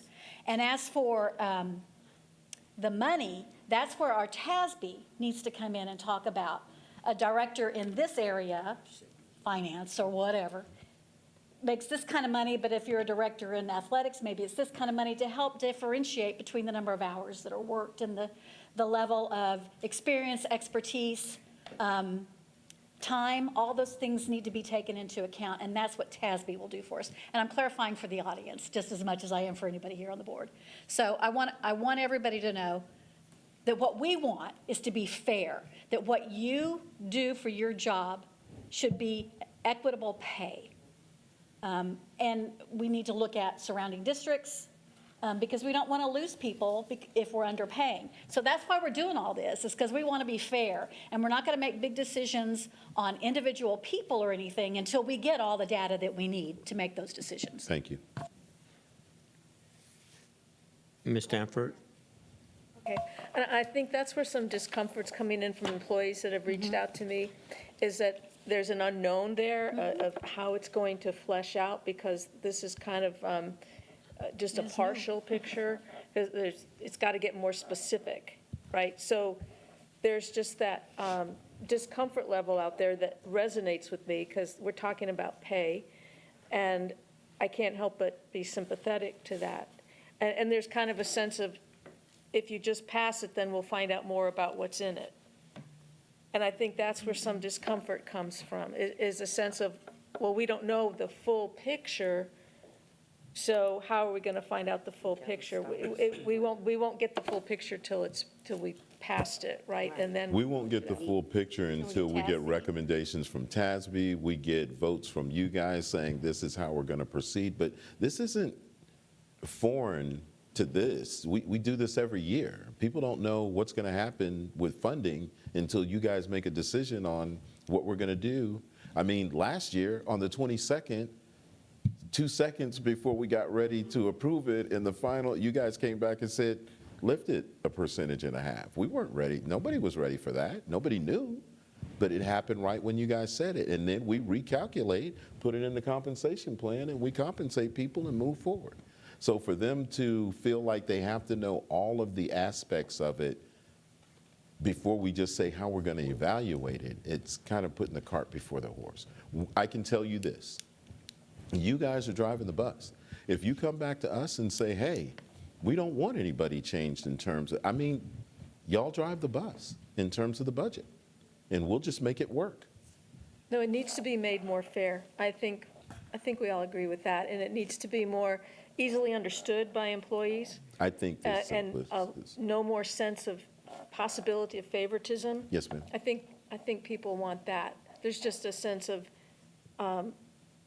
you're redefining who I am. I think that's the concern. You're redefining me and plugging me into a different spot, and I don't understand how you're going to do that. That's why I was hoping for as much clarity as possible, so that employees are not uncomfortable thinking we're changing the name of the game in the middle of the stream. We will not, and it shouldn't affect their pay as we move forward too much. Because some think it will. I'm not going to say that there's nobody in the district that's being paid. I mean, the reason why we're here is because that's the case. You asked us to look at it because there were people who were overcompensated. So for me to sit here and say nobody falls in that boat. And under. And this will look at both. And there will be people who will see a huge increase based on a new evaluative tool and what we come back with in terms of the TASB recommendation. So. And it will control future variances in compensation, which is also part of our objective. Yeah, so is there kind of a grandfathering type concept that can be applied where, so again, that's up to you guys. Yeah. As we move forward. I get it. You'll be making that decision. Well, I'm trying to expedite this meeting. Ms. Ryan needs to speak, so Ms. Ryan, please. It's just, the plan isn't ready yet. It isn't. It's still half-baked. We saw more details out of 100 kids going to pre-K 3 than we've seen out of this plan. And we don't have a timeline of execution. We don't have an infographic for employees that explains all this. We don't have a job list. We don't know the cost to the district. I don't know how we would ever implement anything that's going to potentially have a huge cost impact to the district without knowing that and without being able to really educate all of our employees. You know, what we asked for was, and everybody wants a rubric, so don't get me wrong. We desperately want a rubric because we want an objective system that evaluates our employees. And like Dr. Gibson said, We want something that is replicatable over and over and over. That takes you from a level 1 to a level 4 school district or organization, level 4 is good, where it is consistently replicated. And we don't have any of that ready yet. And just like Ms. Faulkner was giving some examples, I've had 50 people call me since last Thursday, each one with another example of these misunderstandings within the system. Like the status it is in now, it cannot be executed objectively. There are more questions than there are answers. There are more exceptions than there are ones that follow the rule. So and don't get me wrong, we've been working on this for 6 months. So the urgency to pass it right now instead of waiting 2.5 weeks till we have the TASB survey and we have a full picture, or we've put together all of this stuff, and even the execution of this, I mean, we're going from, oh no, we're cutting people's pay and we're taking everybody's pay, to all of a sudden we're freezing or we're grandfather. Like as a board member, I don't even know. I know what was said in some meetings, but now even I'm confused on what the will of the board is in terms of that, because last I heard, we're cutting people's pay who are getting overpaid. And I can't do that without a full system to be able to evaluate and a timeline of what that looks like. So until we can get all these questions answered and we can roll out a program that people understand, and not everybody's gonna love it, don't get me wrong, we're not here to please everybody, but I at least need 90% to understand it and be able to replicate it, and we're just not there. So we need to put together the rest of the things that need to go into this rollout package along with the TASB, calculate the cost of the district, and then maybe we're ready. And then maybe the board will feel better, and our constituents who have been calling us for a week straight will feel better, because frankly, last Thursday's board meeting got more views on YouTube than any board meeting since April of 2022 when we rolled out a 6% raise. More views. That's how hot this topic is in this district right now. So for this board to just click yes on something that we don't even have a full picture on, that's a dangerous proposition. Can I? Well, no, I'm going to just say that I want to reiterate some things that Dr. Fields has stated, that the board will have a final decision on compensation going forward on how it will impact employees. My personal belief is I want minimal impact to no impact to our current employees, and I think that is the will of the board. And so at this point, I don't want our consultants working more with our 300 and 400 without the board saying we're comfortable enough with this rubric. Again, administration has stated there's going to be some wrinkles that still need to be ironed out, but at least they have a course to follow and a direction. So I think this is just part of the process. And of course, TASB is going to give some additional recommendations that, again, this board will decide if we want to follow those recommendations to begin with. So we have more to come. And I think this is sound enough. And so obviously we spent a lot of time last time, and the views were appropriate, but I mean, there was a lot more than just the compensation they were watching. So Yeah. I will say I'd like to make a motion to approve the human resources audit rubric. So there's a motion and a second by Ms. Eaton, and so let me go ahead and proceed with the voting.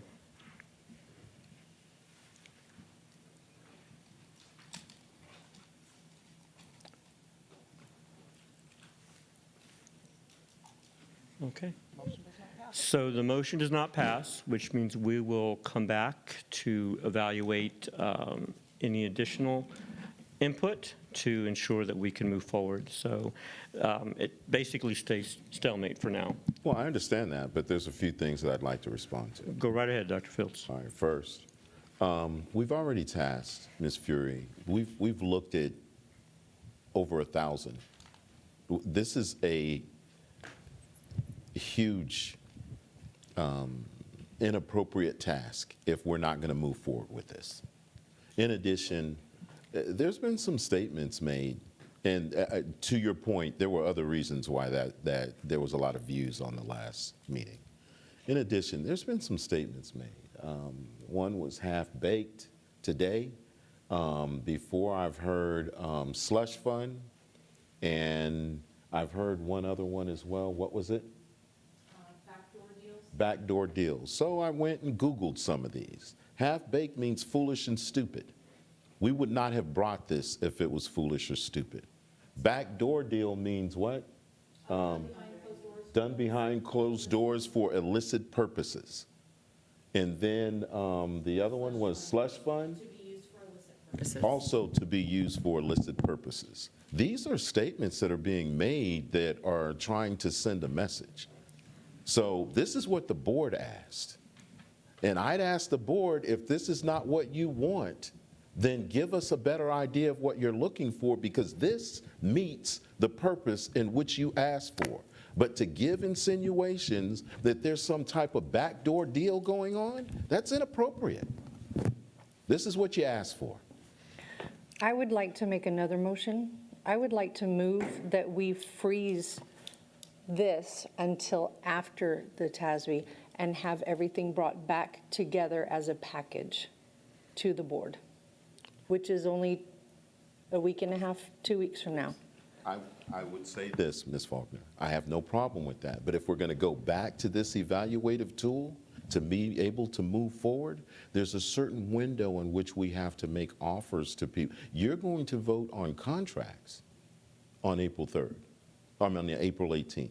We won't even know what to offer if we can't get this evaluative tool done. I mean, we're working as hard as we can to get this stuff done for the board. And let me just, again, I also, as a board member, well, you know what, I'll defer to Ms. Knoyer. Go ahead, Ms. Knoyer.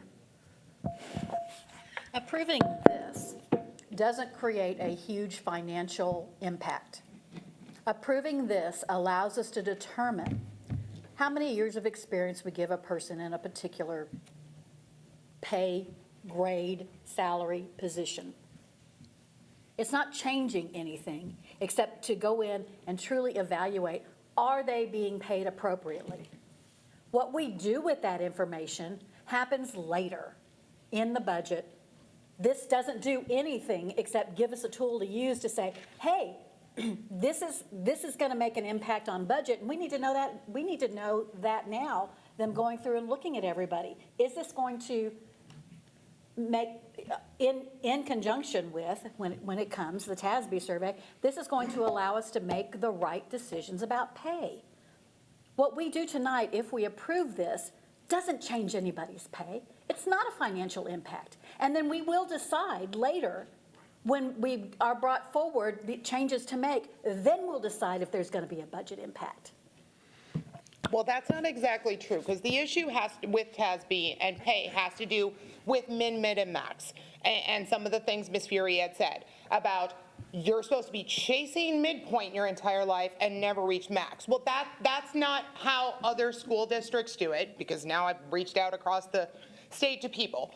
And most districts have a 30-year scale, because most people are supposed to retire around 30 years of education. They hit their midpoint at 15, they hit their max at their 30, and that's God's signal to go retire, right? And if you choose to be Marilyn McKinney and stay till you're 41 years, awesome, but that's on you. And so when That's teachers. No, not at all. No, we have the same This isn't even talking about teachers. This is talking about other grades. So we have the same scale and the same min, mid, and max for a 505 assistant principal or a principal.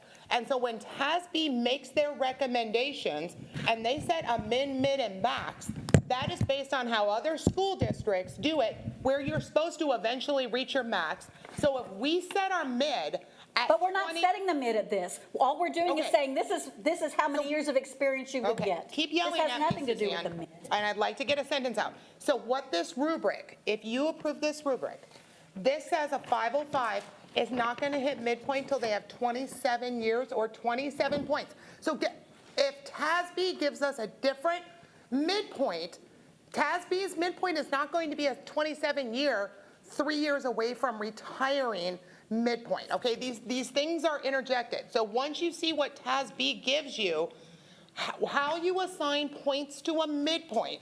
So when you should hit midpoint, whether we're talking auxiliary or other, whether that should be at 20 points or 27 points or 15 points, that depends on TASB. I'm saying you can't do one without the other, because this locks us in to a 27-year midpoint for the professional, and it locks us into a 29-year midpoint on auxiliary. So if we set our paraprofessional salary midpoint at what would be a 15-year midpoint at any other district in our area, and we tell our paras, you have to reach 29 years to get to that same midpoint, we are going to lose all of our staff. So, but either way, we already voted on it. I think we're past 8. I was going to say that we were, but just keep in mind, there's not a majority here. So we will again entertain this again and have Ms. Rodriguez present. And so then we'll have a majority go one way or the other on it. And then we can decide which direction to go. A stalemate is by no means the final say on this. So we'll revisit this again. When is our next board meeting, Dr. Fields? Until the 18th. Okay, so the 18th will be the next time that we reconvene, and so we'll look at this again. I And would have to calculate, though, when we have to make notification to the employees, because there's a drop dead date. if Well, We don't make that. there's concerns from our board, and so we kind of have spoken on this issue now, but In we, addition, you'll be voting on the contracts. We won't be able to do those because we won't be able to give a contract if we don't know what we're going to compensate. Contracts don't have salaries on them. You're incorrect, sir. So- Everybody, that has been very clear in every board meeting and every budget cycle, and you should know that because you were supervising HR. Contracts do not have salaries. That's why salaries don't get set until the May or June budget workshops. but there's still an expectation. And so the expectation We've for never a passed a teacher. compensation But, plan in but April, ever, to compensation be clear. and teacher salaries are already known, and most of the time, they're already known, they're getting paid now, so when they sign a contract, there's an expectation. So regardless. That this the is- salary would be Yeah, the yeah, same. absolutely. Dr. Fields, Mr. Macias, may I make a correction? And that's, May I'm I? not against the Make a rule. Hold on, Ms. Stamp. Oh, I'm sorry. I'd like to Then make a can we comment. revote? Ms. Ryan, with all due respect, you mentioned, you're talking about the midpoint in other districts, people reach the midpoint. We have a couple of people here who've worked in other districts in finance payroll, and that is not true. Oh, no, we've heard from everybody around this room. That's why a lot of us have now gone outside this let- district. speak, please. You have to understand We've how had other that districts works. ask. Your midpoint moves as you give increases, and so it continues to move. It's kind of like the cost of living. And so people, in midpoint, it's very rare that people reach the midpoint because the midpoint is constantly moving, or it should be constantly if you're doing it correctly. And so I know you worked in Klein ISD in Houston, and she was going, no, you know. So I just want to correct that's, I'm not sure who you got your information from, but that's not necessarily true. So I just wanted to say. Ms. Stamp, thank you, Ms. Fury. Ms. No, Stanford? we definitely need to make a change, and we need something like this. I think we just need more information fleshed out for it. That's the feeling I get from employees. There's just some discomfort. And I don't think we're talking about a long time, just, what, a week or two? Just to gather more information and have a fuller picture is all.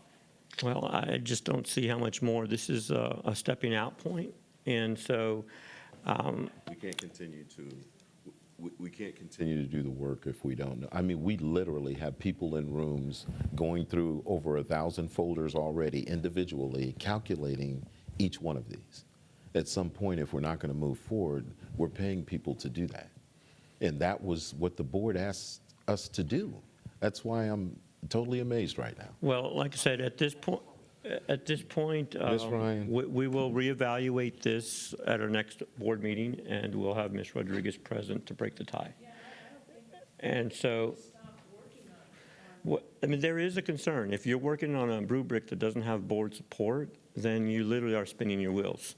And you can't spin your wheels. I mean, there is definitely deliberate work being done to get us aligned. And my commitment, I was going to say it earlier, but Ms. Canoyer spoke, my commitment to the community is that we streamline it, we bring in all these salaries that are all over the map. And again, I've stated on record, and I'll state it again, I have no intent personally to harm employees or have their salary decreased, unless there's a merit. And I can't say it 100% because I don't know yet what the other information is going to be that we get from TASB. So again, I get that we want to be very supportive of our employees for retention purposes, but also because they deserve it. And like I said, we've already made a vote. Unless someone's going to change their vote now, we'll just go ahead and move forward with the next agenda item. And like I said, it'll come back on the 18th, but I fully expect to put this back on the agenda for discussion. And again, just for the record, there's not going to be a lot more information. It is already out there, so I don't see anything really being substantive between now and the 18th anyway. I would like to call for a revote. You would like to call for a Yes, I revote? would. All right, if you'd like to make the motion, I would like to move that we revote on. well, approve, just make a motion again. Approve the The hu- rubric, The human resources audit. the resources audit rubric, based on the information that Dr. Fields just provided to us, and based on the information, yeah, All right, let me just, and how the TASB audit will affect this. all right, so then your motion for the record is that we move again to approve the human resources audit rubric. Second. All right, we're going to go ahead and revote.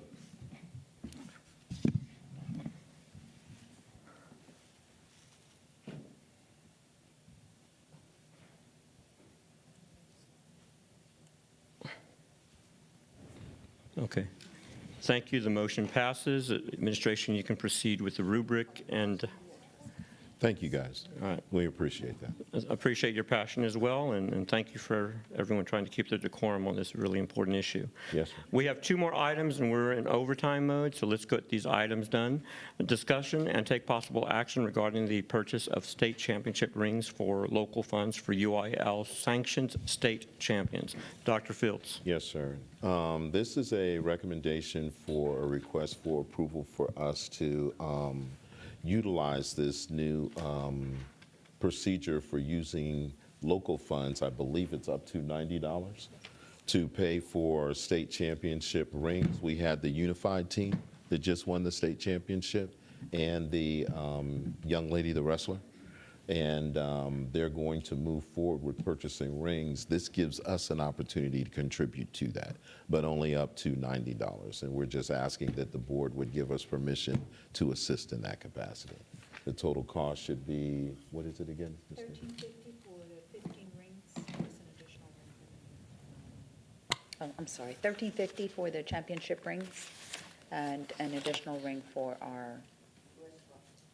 And the wrestler, the state wrestler. All right. Ms. Ryan? Your information is actually incorrect, and your own sporting document says that. I know you all have reached out and got some different information on this. School districts can contribute up to the entire price of the ring. That rule changed in 2020, 2019, 2021, I can't remember which year it was, but since our last state championship, that rule has changed. The $70 and the $20 do not apply to rings. That applies to letter jackets, banquets, plaques, and other things. And your first award during a school year can be up to $70. That's usually when we do the letter jackets. And your second gift can be up to $20, which is usually the sports banquet. But the rings, the district can reimburse up to the entire amount of the ring, which is what many school districts do.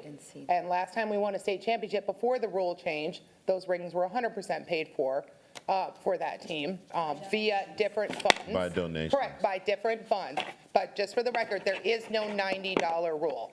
This board can approve any dollar amount from zero up to the full cost of the ring Do you see that? for these students. That's not what I'm reading. That's not what I That's read. exactly what's in here, up to $70.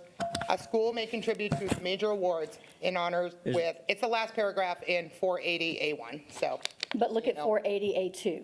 Awards students may receive. A student may not accept a certificate, medal, trophy, ring, or other symbolic award if it's given by the school or the district in accordance to the limitations in section 480A1. Correct. And the limitations in 480A1 are the 70-20. All right, that's fine. I'm just going to vote no because y'all are wrong. So I recommend you call UIL and, check on this next time. Everybody's always wrong. Okay. Correct.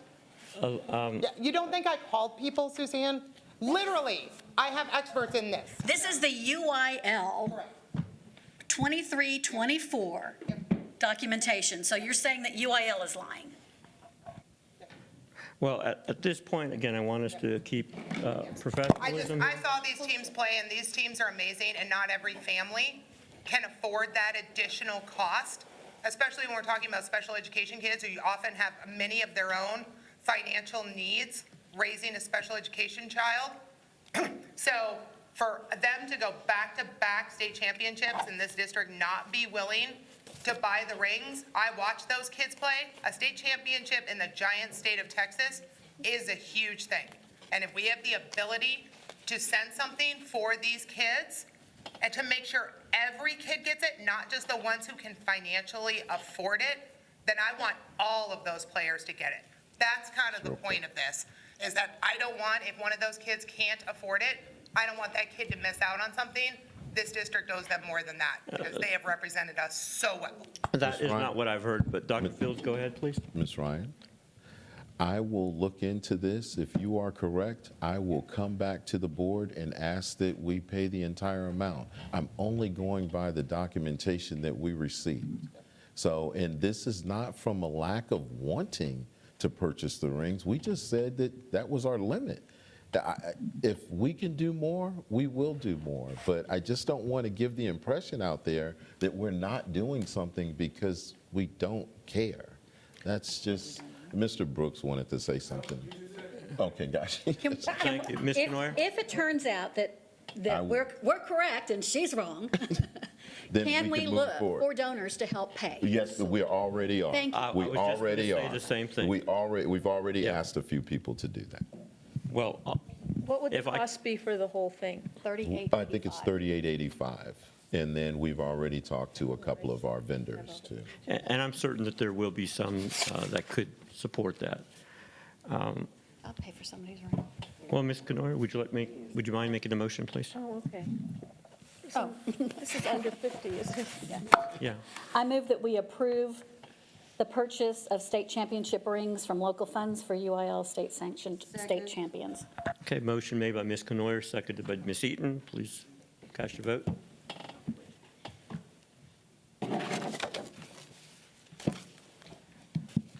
Motion carries. And then one last item, and then I think we can go home. Yes, sir. Consider and take possible action regarding the approval of a resolution for the interlocal agreement with Region and Education Services Center. Is it Region 20? Region 8, Region 8 Education Region Service 8, Center. okay. And it's the Texas Interlocal Purchasing Agreement. That's it. Any? All right.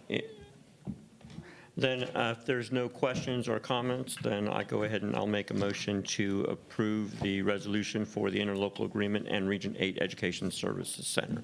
May I have a Second. Who made the second? Second. Ms. Faulkner. All right, please cast your vote.